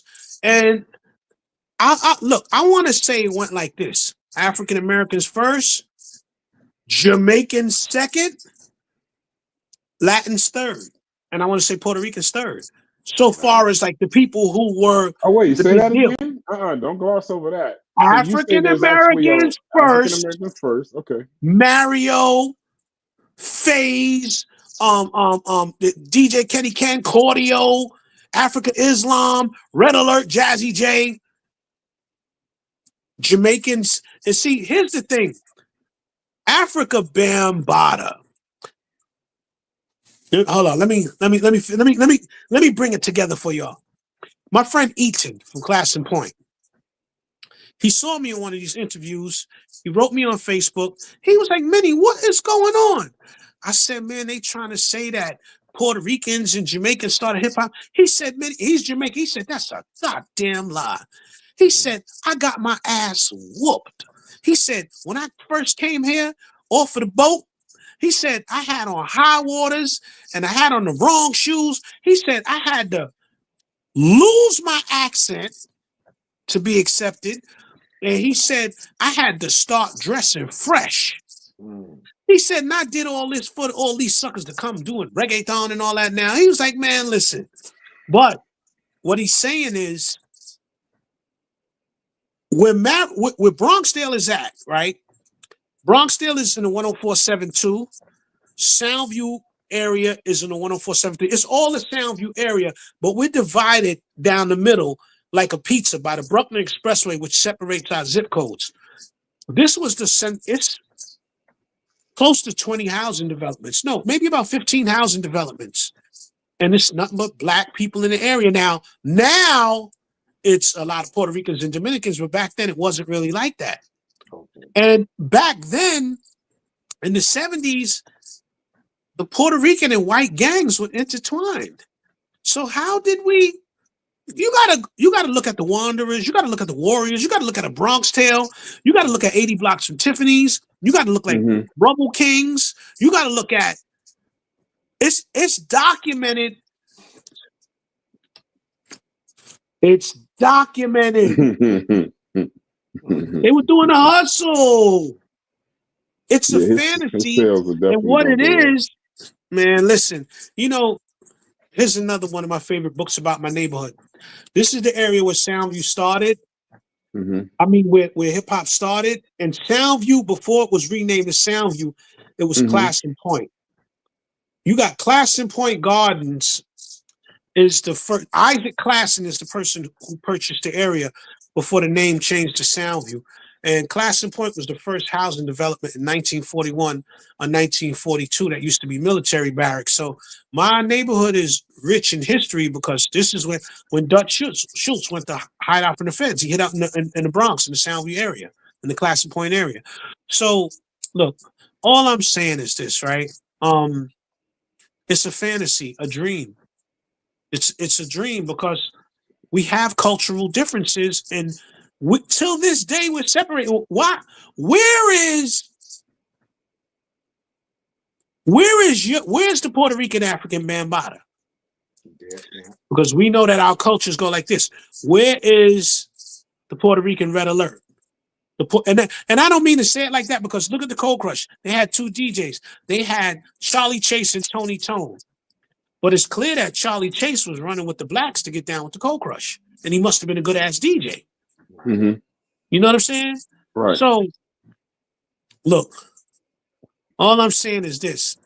You had sprinkles of down by law Puerto. I like to call them down by law because the ones that were down by law were the ones that never showed any animosity, any hatred, any nothing. Because there's till back then and to this day, there's always been an imaginary line. What do you, and we're going to get into a conversation. Now, I want to be clear before we go further. I've interviewed Dr. Cologne on our channel. I've had private conversations with him. I've had public conversations with him. We got an interview on our channel. Y'all go check that out. Where we interviewed him directly, and he's always welcome to come up and speak. I know he likes to do a lot of stuff on his channel, which is, I understand that. But I'm not trying to be divisive. I'm not trying to start nothing. But I would allow him to speak his truth if he wants to come up and speak. But being that I have you in front of me, I want you to speak your truth. So now we're going to talk about the good doctor and some of the things that he has said. Now JG says, what does he think about Cologne claiming that Latin started jazz? Now I don't know if he did that, but is that a confirmation? Go ahead. A culture grab is a culture grab. Mm-hmm. Right now, some poor snotty nosed nappy head niggas with afros started something that went intergalactic. They probably listening to this out in Antarctica. Mm. You know what I mean? They're probably listening to this on Mars now. So something so great. And the thing is, we don't respect our culture.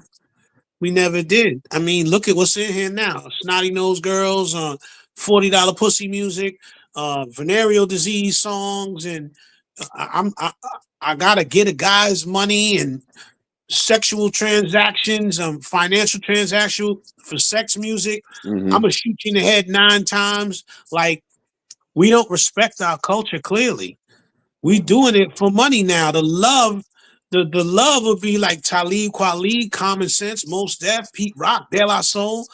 It's not a lot of love in it. People are trying to get paid now, so it's another fantasy.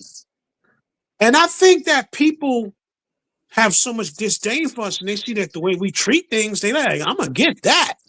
So yeah, Latin jazz. Why jazz had to turn Latin? Why you had to have Latin disco? Why you had to have salsoul? Salsa and soul. It's not soul, it's salsoul. That's another way of saying Latin jazz. So I think somebody's been copying, and within the great delusion, I think the disdain is so great that they don't even see like the Morenos did that. Everything was the Moreno style. Mm-hmm. I can't, outside of my man Jason, Gil, Puerto Rican Rich, Oye Negro, I can't remember too many fly Spanish niggas that was like tier 1, like, all right, bet. Puerto Rican Jesus, the Menudo brothers from Harlem. Nah, bro, it just was Alpo. A matter of fact, let's give him the flyest Puerto Rican in New York award of all of them. Rest in peace, Mr. Martinez. Rest in peace, Mr. Martinez. That was straight up, every week, fashion show. Because at that time, hustlers were stars. That's the only way to explain it. Mhm. You know, in that era when we went to that club rooftop. So yeah, I'll give Poe that. And he was a 101. You can't even remake that. You can't even redo what that man did. Okay, True Savior, they wanted. I only have one more question. We got some people from the chat that want to speak to you. Then I'm gonna let you go. True Savior, they also posed that question to you. Well, before I get to you, well, True Savior answer that question, but then I want to spin it back to Minnesota just to talk about the good doctor. And you don't. We're not. This is not to create divisiveness. But I know in this argument, I want to preface my statement by this because a lot of times it ends up seeming like we're trying to attack Dr. Cologne. I got him. Trying to attack this and the other. But hold on. But what I want to do is I want to at least, the one thing I liked when we do these conversations is we have good conversation. So I want to at least, but I do want to get your views on it because he has done a documentary. He seems to be kind of like the face of that movement, kind of spurring it. So before we get back to you, Minnesota and Haskell, just give me a second. I'm gonna allow you to ask the question. I just want to kind of wrap up the show. True Savior, they want to know what you feel about that same question that JG asked.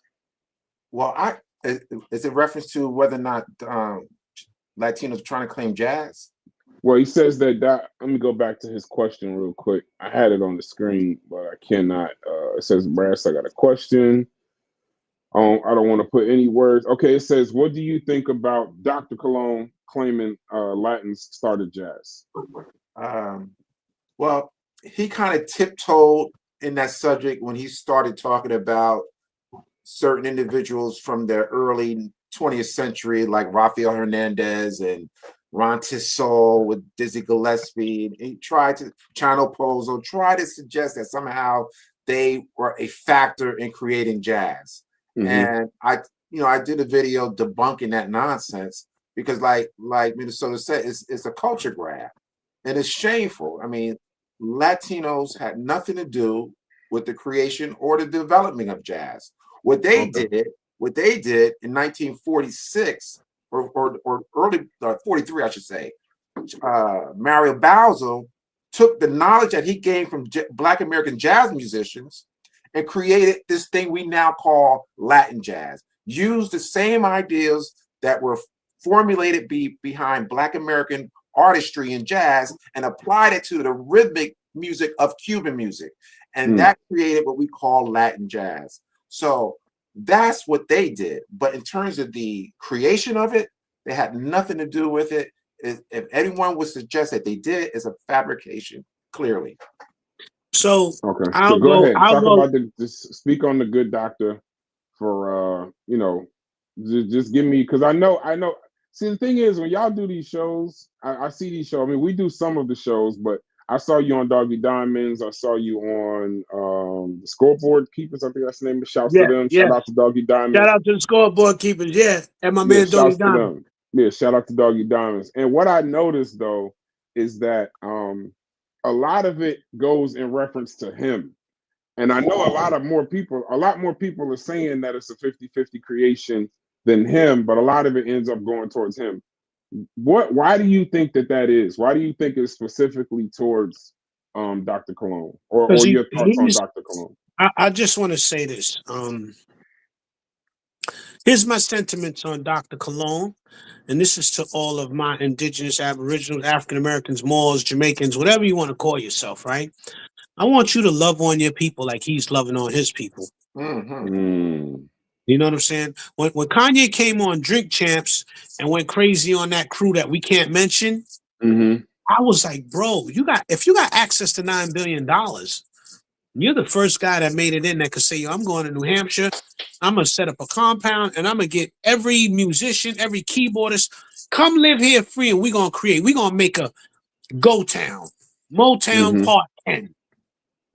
So, that's my sentiments. And that's my sentiments on Fat Joe. Love on your people. I'm a part of this thing And I done told myself that I'm so intertwined in this that nobody could tell. I'm doing better than a bunch of a black person could have had my spot. But I'm here, and you know what? We created this.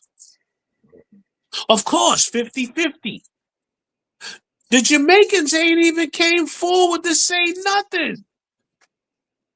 But the micro, I don't know if it's the Latin delusion, but I can't remember a time where it was like, yo, Johnny Esposito, he killed it. Yo, I want to be like Rafael Perez. Like, where was your all Spanish hip hop group that tore the 70s apart? Outside of MCs like Tito from the Fearless Four, who was fire. Where's the? It's the Latin delusion. But love on your people like they love on theirs enough to say, yo, wait a minute. Nah, I'm a part of this. And there's nothing wrong with being a part of it. We're arguing for the inception point, and that's it. Right. The inception point. Because you know what? Once again, you know what y'all was doing in the 70s? Ballroom dancing. I ain't saying they wasn't gangsters, but y'all was doing the hustle. How come the hustle had to turn to the Latin hustle and Sal Soul? The Sal Soul crew. That's because you'll always come behind the creative. Why jazz got to turn into Latin jazz? Does that make sense? No. Why we got to have Latin funk if there was a funk first? Latin hip hop. Co-creators. Stop. Co-creator. The co-creators sound like somebody that you put down. Okay. Okay, man.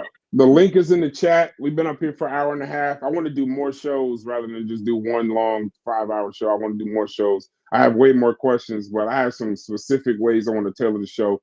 And now that I got my man Minnesota's number, I'm gonna bug him. I'm gonna push you. I'm gonna push you because the one thing that I love though is I was telling you this on the phone. I end up having a lot of conversations on these platforms. Everybody knows I don't like even doing shows. So now what I do is I curate the shows that I want to do and don't do anything else. So what a show like this is important to me because I sit up here all the time of people that was born in 92, people that was born in 86, people that was born in 2000, trying to tell me about the creation of hip hop and what was going on in the Bronx. And one of the things that irritates me a lot is that the older people that tell me about hip hop in the Bronx in 1971, they weren't there, or they're telling me secondhand stories. I like to hear initial stories, and I like to hear from people that are in the industry. That's why I think the conversation moves further. You get the people that are in the industry because they have a completely different understanding. It's kind of like an expert in science. An expert in science that studies it is going to have a completely different look at the topic that we're discussing, just reading books and watching videos and stuff. It's because it's bred into them, it's bled into them. They drank the water in the Bronx. They ate the food in the Bronx. They could tell you the fastest way to get to the train, the fastest way to get to this bus. Like you were telling me, the shortcut through the Italian neighborhood and all that.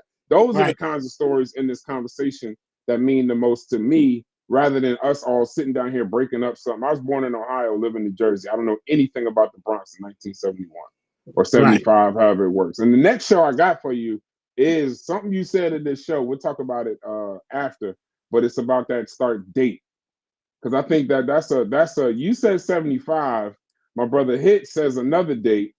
I think True Savior says another date. I said from what I remember. From what you remember. No, I understand. From what I remember. Because before then, if they were doing it, it was gangs. Like you had to have power to bring a lot of music outside and draw a lot of people. Because now you got to be able to have the respect where it's going to be order and ain't going to be a gang rumble. All right, Haskell, I know you've been sitting here, you've been patient. Because and that'll be the next one. I want to talk about the origin date. But Haskell, I don't know if you got a question, you got a statement. Haskell is a treasured member of both channels, Trimedia and Carnivorous Podcast. So you're always welcome to come up. So Haskell, you got a question, you got a statement. What you got for us, brother? We can't hear you if you're talking. You're on mute.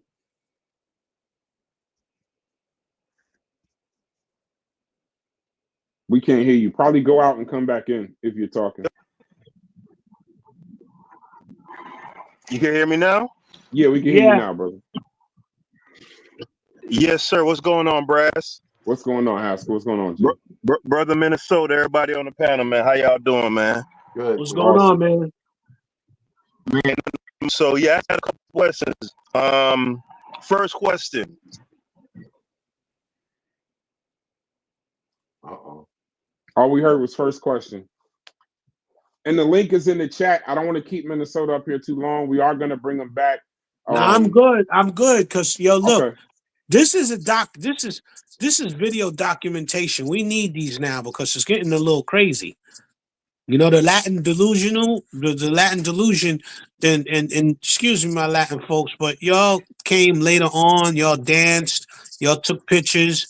But so far as being on that microphone and that turntable, being the people who thought like, oh, this break is gonna sound good. I can't wait to play this Friday.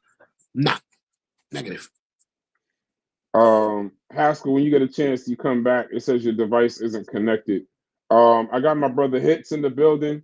I got my brother DQ in the building. I have your number. Is it all right if I pass that number to DQ? He's an artist for Tribe Media. Sure. Just text me. Okay, we'll text you. He's our artist, and he'll send some stuff over to you. I'm sorry, I got distracted. Okay. I was looking at my wife. What's up, American Dream? Shouts to you. So I got Hits in the building. He's been telling people that I'm fibbing, saying that Cologne is the face of the Latin movement. Don't think I catch everything when I'm doing the shows, brother. But hold on, before you go, this is actually the CEO of Tribe Media, right? So we all partners and everything, but he's the person that kind of makes everything happen. He's the person that we look to in regards to leadership. So I'm always gonna shout out my brother Hits first before anything. He had a great tech show before this. Make sure y'all go check it out. Hits, you watched the show. Do you have any questions, statements, whatever you want to do, boss? Yeah. First of all, get me off the big screen like that. Okay, yeah, I know. You're off the big screen. Truth Savior. Your microphone is low. All right, hold on. Let me crank it up. Shouts to you, Pan African. That better? James. Shout out to James. Pan African. I mean, bro, all these conscious community names, they just run concurrent when I see them. Go ahead, Hits. Is that better? Can you hear me? Yes, sir. Peace to everybody in the chat. Thanks for stopping through as usual. Peace to my brother, Truth Savior. What's up, Minnesota? Nice to meet you, bro. Thanks for coming on the panel. Kicking it with us. Brass, what I was saying was that there's not a lot of people saying 50-50. Oh, okay. Yeah, that's what I was saying. I would agree. I agree with that. There's not. And in the age of social media and trigger words and buzzwords, they still saying you low. They still saying you low, bro. Somebody can be the face. Is that better? Yes, a little bit. And Chef, hold on. Yeah, and Chef, you come up. It's funny. A DQ. Now he was the one saying I need the microphone, right? There we go. See how this plays? See how that go? See how but I can adjust mine. At least you need one to adjust. Hey, Power Beats Pro, man. But I got you. And look at that, real time. That should be better. Okay, we got Chef, is that better? No, I think it's a opportunist time. Like any era or decade, you get a time for opportunity. And if you choose to step out in front to be the detractor of something, nowadays you get just as much publicity and support as people who are not, as supporters. So I wouldn't say there's a lot of people saying that it's we just came off of Hip Hop 50. Chef is saying no. Can everybody? Don't worry, I can hear you. He's messing with you at this point. Yeah, you follow.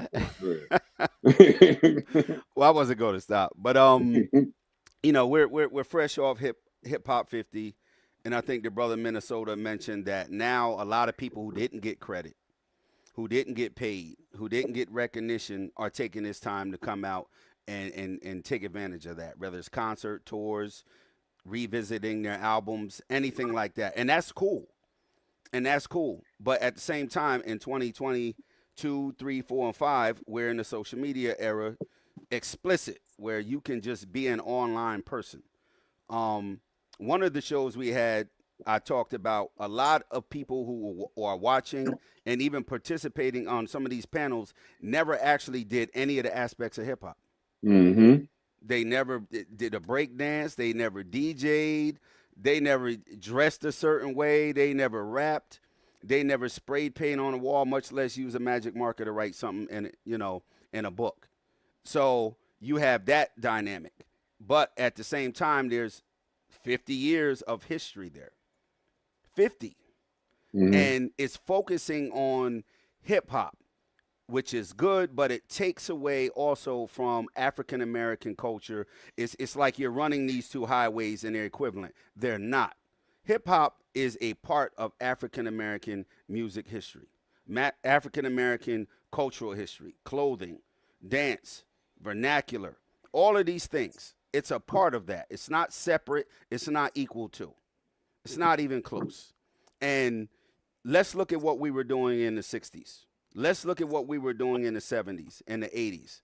Then go back and ask, no disrespect to anybody's nationality or place of birth. Ask them to go back.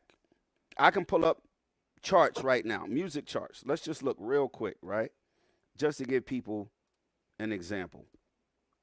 In 1969, top R&B songs. I was born in 69. That's why I picked this year. Just to give the listeners and the people in the chat something to think about. Jackson 5. In 69, Temptations, Diana Ross, Aretha Franklin, Tom Jones, James Brown, Sly and the Family Stone, Gladys Knight and the Pips, Smokey Robinson, B.B. King, the Dells, Aretha Franklin. And people would say, oh, that's not hip-hop. This is what my parents was listening to. So if you're telling me someone from another culture, nationality, had a lot to do with us and we were 50-50, I guarantee you, if you pull up a chart, and that's just music. That's not me going into my mom's and dad's closet to see what they were wearing or following them down to, wherever they hung out after work with their friends, how they talked. So you would have to show all of these correlations throughout your history to one even be considered 50-50. And that it had as much impact. If you can find a Latin or reggae chart from 69 or 70, please do, and let's look at the music. And let's see what stood the test of time. Not one or two songs over 3 or 4 years in general. And this is 69. You can go to 72, 73. I got those windows pulled up. Just put it in. Rhythm and blues, that's what it is. Stevie Wonder, Percy Sledge, Wilson Pickett. I'm on a whole nother. Joe Tex. So it's a hard sell because I would have had to, or anybody from the Bronx or that age would have to have engaged just as much in their culture as they did in ours. We don't speak the same. We don't dress the same. We didn't listen to the same music overall. We didn't even eat the same foods in the same manner overall. So, yeah, you can be in a place. Yeah, you can be in a place. I grew up on the street. I'm north of New York City, Minnesota, Newburgh, 60 miles north of the Bronx. Right up here across from downstate. Anybody ever been in prison in New York State? You probably got processed across the river from me in downstate. But I grew up on the street with Polish people across the street, Italian people's on the corner, Mexicans, Jamaicans, and white boys. The white boys rode BMX bikes. So did I. That would be like me saying, oh, black people, because I created a move on a bike, I'm 50-50 with BMX bikes. People know that that's a white culture. Skateboarding. You don't see people running in taking, that was Filipino. That was French culture. No, where I grew up, it was white boy stuff. I don't mean to interrupt you. No, you got it. Go ahead, bro. You got it. I don't mean to interrupt your bill, but we arguing over something that a Japanese man owns. A Japanese businessman saw us doing what we doing now and came and trademarked the word hip hop. Yes, a Japanese man that has nothing to do with nothing. And he's making hundreds of millions of dollars just because he trademarked the word hip hop. Wow. So, you know, this boldness came from seeing our behavior. People saw our behavior and was like, yo, let's take a run on that. And here we are. After we figure out who created it, next we got to figure out who's going to own it. Think about that. Good point. Good point. And okay, my brother, True. No, I just got one question. Where did we stop at? Go ahead. No, I just want to ask one question. Where did we stop? And now, whether I like today's music or not, or the new dances, whether I like them or not, the young people are still doing it today. They rap, they dance, they got their own way of dress, and it's not just one way. In Cali is one way, in Tennessee is one way, in Texas is one way, in Florida, and not just per state. Per cities in those states, you're going to have differences. It never stopped. It's the same thing now. It's always going to be that way. We are the dominant entertainment and creation culture, not maybe in money and ownership, but that people follow and try to exploit. And it's second nature to us. Like Minnesota said, we do something, we move on.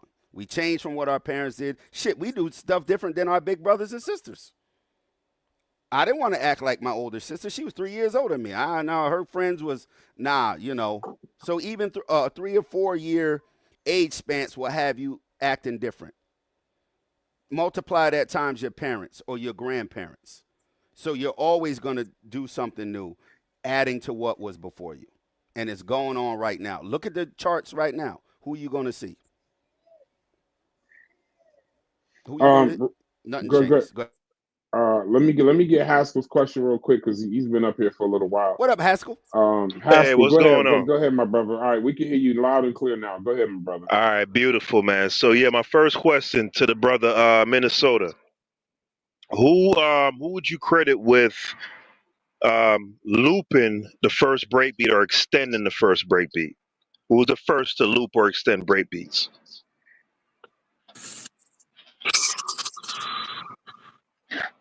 The first samples I may have heard in hip hop, was it Curtis Blow, AJ? Hold on. Good question, bro. That's whoa. No, I don't think he means on a drum machine or sampler. I think he means physically. Oh, like a whole soulful loop, like DJing. Now I don't think he means a sampling machine. So all right. So yeah, I mean like all right. So they credit Herc with doing a merry-go-round, right? Supposedly, right? That's the general understanding. Consensus, if you will, right? Now, to my understanding, you need 2 turntables to do the merry-go-round. Is that right? Yes, sir.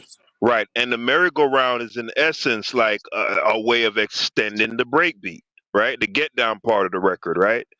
Yes. So that's my question. So from what I've come to learn is that even at that party at 1520 Sedgwick, where Herc is supposedly credited with the inception of hip hop, from what I've come to learn, he didn't even have 2 turntables at that party. So how he couldn't have extended the breakbeat. So that's why I'm asking, because I think this is the sticking point. The first people I heard that were basic, and I, look, remember, I'm the generation behind phasing them, right? You second generation. So I want to say, from my generation, I have to give it to Jazzy J. Jazzy J he don't like to talk, but Jazzy J is a force to be reckoned with. So, because see, when you start to get into Bronx River, something that they had over everybody, they had records. Yo, when you go to the 70s, who had money to have Bambaataa had the meanest collection on earth. and you went to the jam because you knew you was gonna hear something that no one ever played. It was like Bam and them broke records. The records you're hearing to this day that are allowed to be played at the old school parties, Bam and them was playing them. The breaks that started hip hop. Last night changed it all. I really had a that was Jazzy J, Red Alert, Africa Islam, Bambaataa. And that's You know what I'm saying? that's 75, 76, Yes, thereabouts, sir. right? Yes, sir. Yes, sir. All right, real quick. All right. So another question I wanted to ask, because I'm Jamaican. I came here when in '95, right? And got into hip hop. Was an avid reader of Source magazine. When that issue came out with the so-called Holy Trinity, right? Right. Bam, Flash, and Hurt on the cover. Right. Right. Why didn't we hear more? Because I don't recall hearing any uproar from the native Black Americans, even the ones because even today I hear Kane still maintains that same rhetoric, that because listen, for good, bad, or indifferent, that's still the consensus. Like if you Google it, yeah. So look, right? Let's get into what Bronxites are. The Bronx, like Staten Island, is kind of like the forgotten boroughs. Nobody wants to come to the Bronx. It's violent. It's not so cultural. They're trying to gentrify it now. It's working, but it's not working. Bronx people wanna like this. If you've ever been to a party in New York, you'll hear the DJ say, "Is the Bronx in the house?" You're not going to hear people go, "Wow, that's not in our culture." You're going to hear the crowd, "Is Brooklyn in the house?" Ah! Harlem behind them. Ah! But when they say, "Is the Bronx in the house?" you're going to hear the lowest pitch. Bronx people, we're like New York, but we're like I would like to call Bronxites phantom trendsetters. We have a culture of getting money. We have a culture of violence. We have a culture of music. But Bronxites don't care. We are I don't care. I don't give a borough. That's us. We're the only borough connected to the mainland. You're going to go to you just have to experience the Bronx to be like, wow, like, what happened? Culturally, we're different. So I didn't even know the Bronx was going to tweak out once people start. See, we sit back so much that when people saw I think it was more of the lies that got people frustrated to step up. Because in the Bronx, you lying, the Bronx is going to call you out. The Bronx calls shit out. That's it. So when people sort of like, look, I don't have a problem with Dr. Cologne, but I have a problem with him. Because you're lying. So that source cover ain't piss y'all off? No, because it was still Bronxites. It's Flash. Oh, it's okay. Bam, I see what you're saying. It's cool. Mario is dead. Oh, okay. But now that it's time to go into infinity and people just forgot Mario, we were more thinking like Bam would have said, yeah, Mario was my guy. See, Mario, what I'm finding out now, when I saw Mario, he had them dirty gray sweats on and he'd be doing the worm with that hat on. I'm here, I'm looking at him do his little dance and the girl's going crazy. The thing about Mario was I didn't know that Mario was mean as a... From the elders, I'm hearing he wasn't no slouch. He wasn't no joke. And he was a little bit of a bully. That's what I'm hearing about Mario. So, people want to forget people like that. There was more than one reason to forget him. He was tough. And Bronxdale Projects, When we went that, see, I'm the generation behind him. When we went I'm from the drug block. So we was on $400 coats, $600 snorkels, $200 boots. We wearing hiking boots in 1984. We wearing Vask in 1984. So when we went to school with them, the niggas from Bronx that was coming to school with BVDs on with Kangos dressed like LL Cool J, and we used to crack up. But every section of the Bronx has its thing. The Bronx is like, I don't want to disrespect. There's a certain project where these niggas act like they from Dalton, Alabama. So the Bronx is like, no one start asking other New Yorkers, yo, what you feel about the Bronx?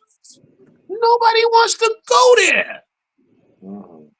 It's not, you gotta be from it to be like, to even understand it. Like, we don't care. We really don't care about hip hop at all. But now that people are coming forward lying, I guess they didn't know that the response was going to get this big, because it's our culture to say, I don't give a shit. That's the Bronx. Y'all too cool for school, huh? No, not too cool for school. No, not too cool for school. It's if a mental institution could be a borough, that would be the Bronx. The Bronx is crazy. It could happen. It's probably the home of random violence for 50 years. Hold on, let me add to that real quick. And at the same time, Melly Mel, when they heard Rapper's Delight on the radio, right, in 79, they did say that wasn't real. They did say it was whack. I'm sure when people saw Beat Street and Wild Style, the real graffiti artist was like, yeah, some of that's legit, but some of that's bullshit. Right. So throughout, you do have, and that cover was in 93, right? So that's 20 years after the so-called birth of hip-hop. And it's a Source magazine. How many people got the Source in 93? From all over the country, from all over the world. You know, we had a... not saying it was small, but it you know. We had a club in the Bronx. Like, clubs don't last too long in the Bronx, right? They try, but they either get shot. Something happens, right? It was called Club Booms, right? And I remember walking in with my crew because, see, all right, we walk in the club. One of the security guards is Kool Herc. And I'm like, yo, this is the nigga that had everything to do with this. He's a security guard. I was pissed off. Like, our culture kind of works like that. Like, if you care, you care. If you don't, you don't. DJ AJ, you know what he's known for? Handing out flyers. That's right, y'all. His name is AJ. Curtis Blow made a record about DJ AJ. The elder statesmen of hip hop, they weren't included for years, bro. They were surviving hard. Hard. When I say hard, I mean hard. The Bronx is poor, first of all. It's a downtrodden area, and you got a bunch of phantom trendsetters and unique people up here. It's like we are the epitome of I don't care. There's no reason to come to the Bronx, but for some reason back in the days, everybody came to party. We had the disco fever. Everybody, and guess what? All of the hustlers converged on the disco fever. You know why I know that this is a play on our culture? There were some videos on YouTube where Sal, that owned the disco fever, he sat everybody down. He was like, okay, guys, let's get it together. I can't find it for nothing on YouTube. So I know it's a conspiracy at this point. He had Herc, Bam, and they talked for about 10 minutes. It was something about hip hop part 1, parts 1 through 10. It's gone. Where did it go? That's the documentation. It ain't no Puerto Ricans at the table. It's not to badger them. But why did it disappear? Because this is the play on the greatest music form on earth. It's generated the most money. It ain't going nowhere. Every black person in every crevice of the universe still wants to rap, sing, or dance. They know that this thing can get me out the ghetto. Come on, man. We need our own radio station, our own record companies. We need our own station, not BET, not with a boule owner. We need a nigga who had felonies. Give him the deal and let him pick the music to play on our station. We need our own stuff because this is a run on our culture right now. So, to Dr. Cologne, the Latin breakdown is the Latin delusion. It wasn't like that because, hey, buddy, I'll probably find some more books, but somebody documented what y'all was doing in the 70s. And it wasn't hip hop.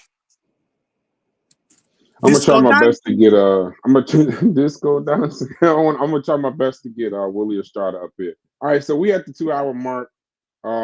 Like I said, I want to do more shows on this. Truth, amazing interview. I appreciate you for getting me in contact with Minnesota and doing at least the initial show.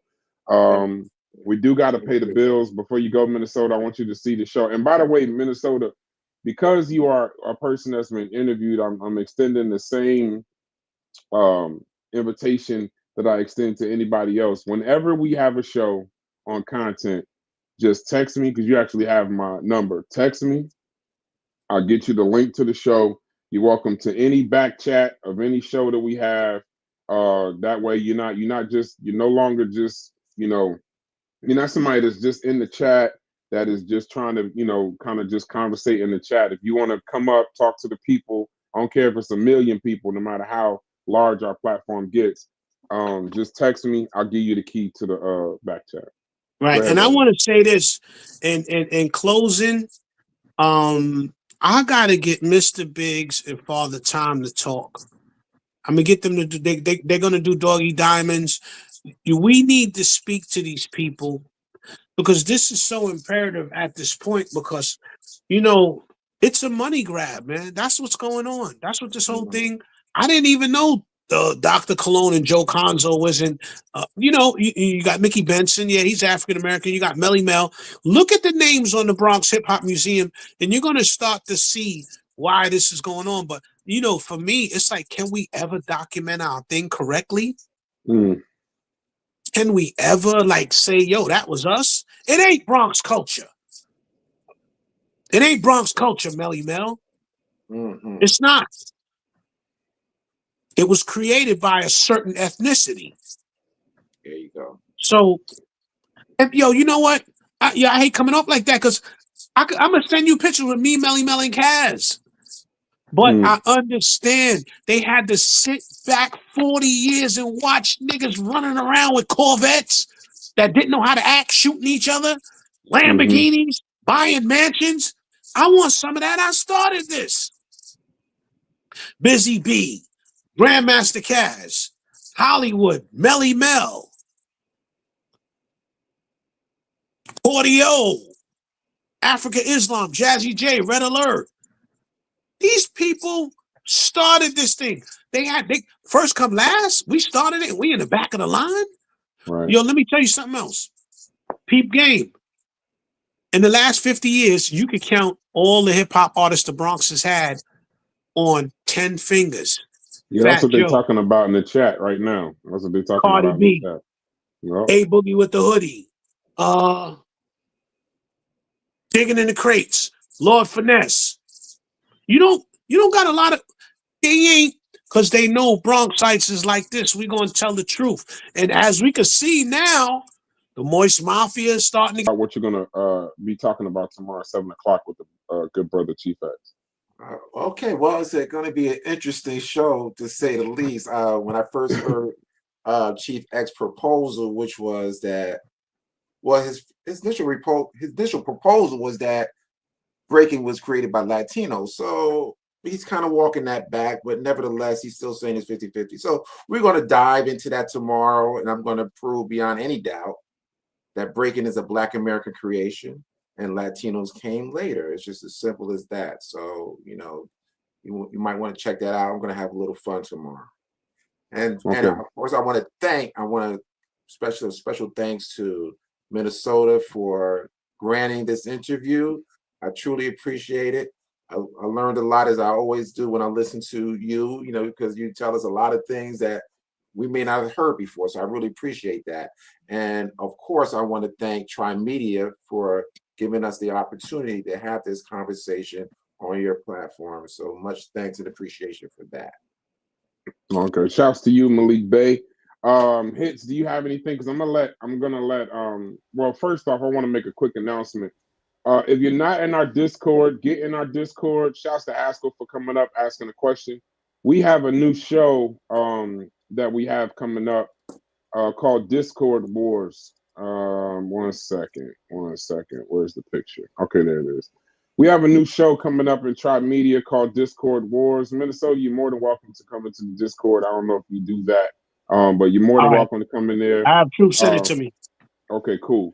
We have one of the things that we do in these Discords, and it happens in almost every Discord, it's not unique to Tri-Media. Tri-Media, we have great conversations outside of these shows, right? A lot of times, my brother Chef, shouts to him, Carnivorous Podcast, and Corey, we'll talk for a few hours while, different people are working, different people are flying, doing whatever it is that you're doing throughout the day.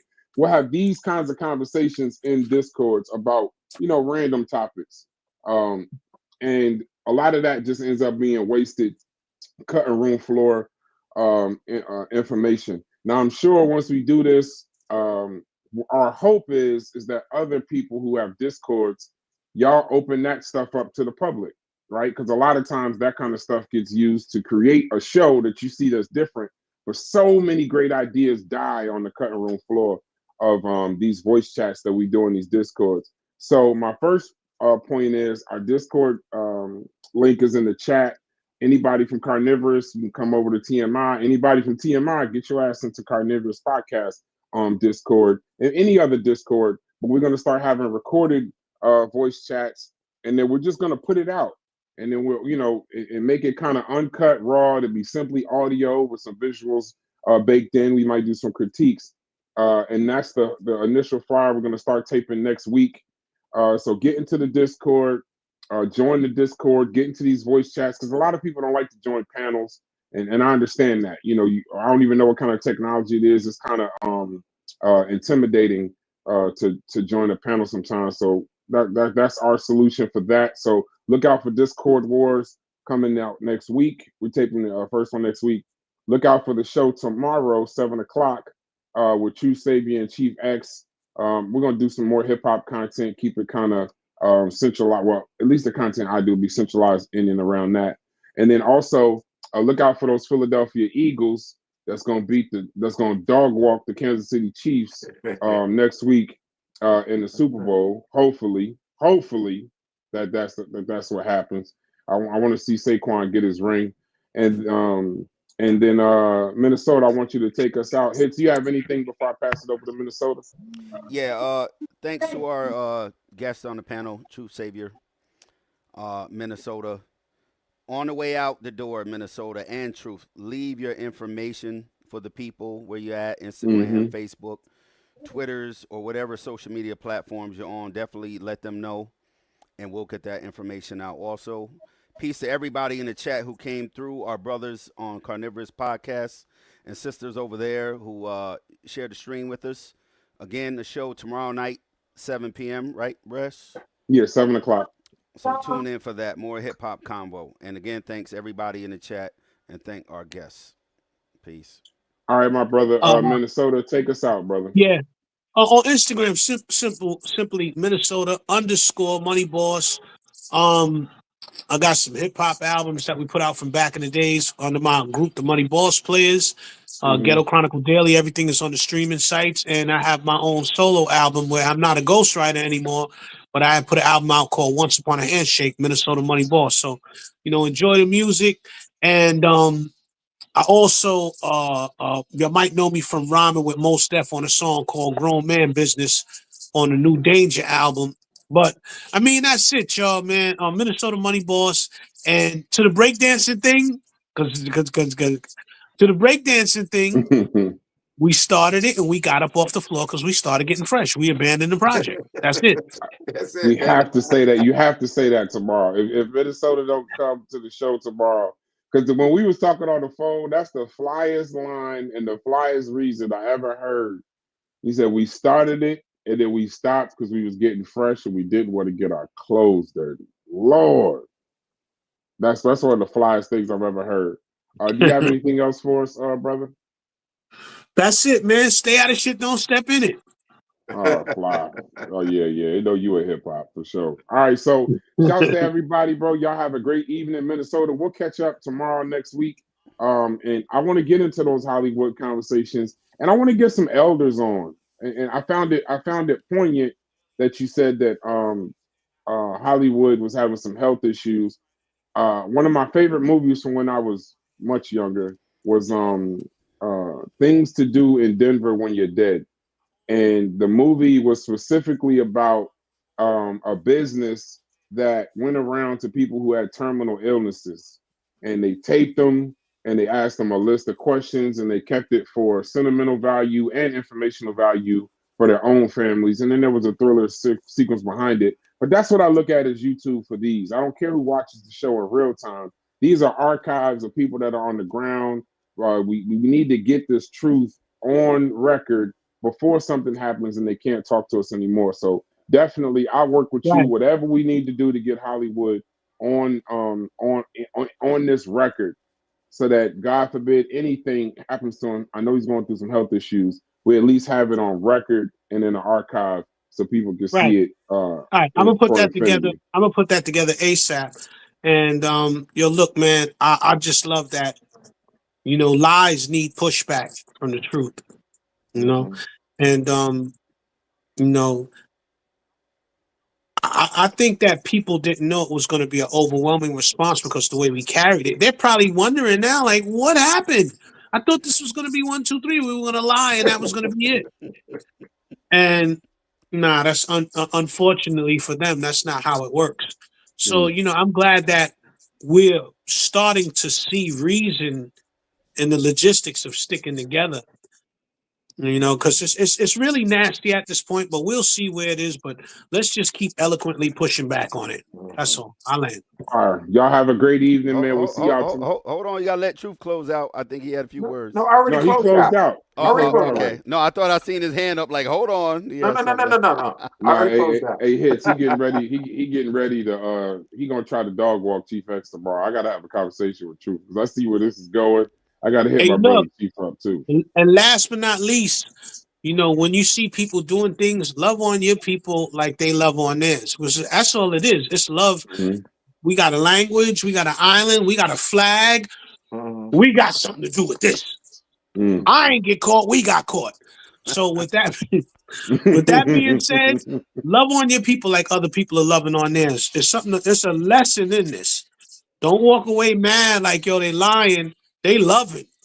Mm-hmm. They loving on their own, and that's why we're getting this. Loving and lying. But, that's it. Stay out of shit, don't step in it. I'm going. Peace. All right, Minnesota. Peace, brother. All right, and on that note, y'all have a good one. Love.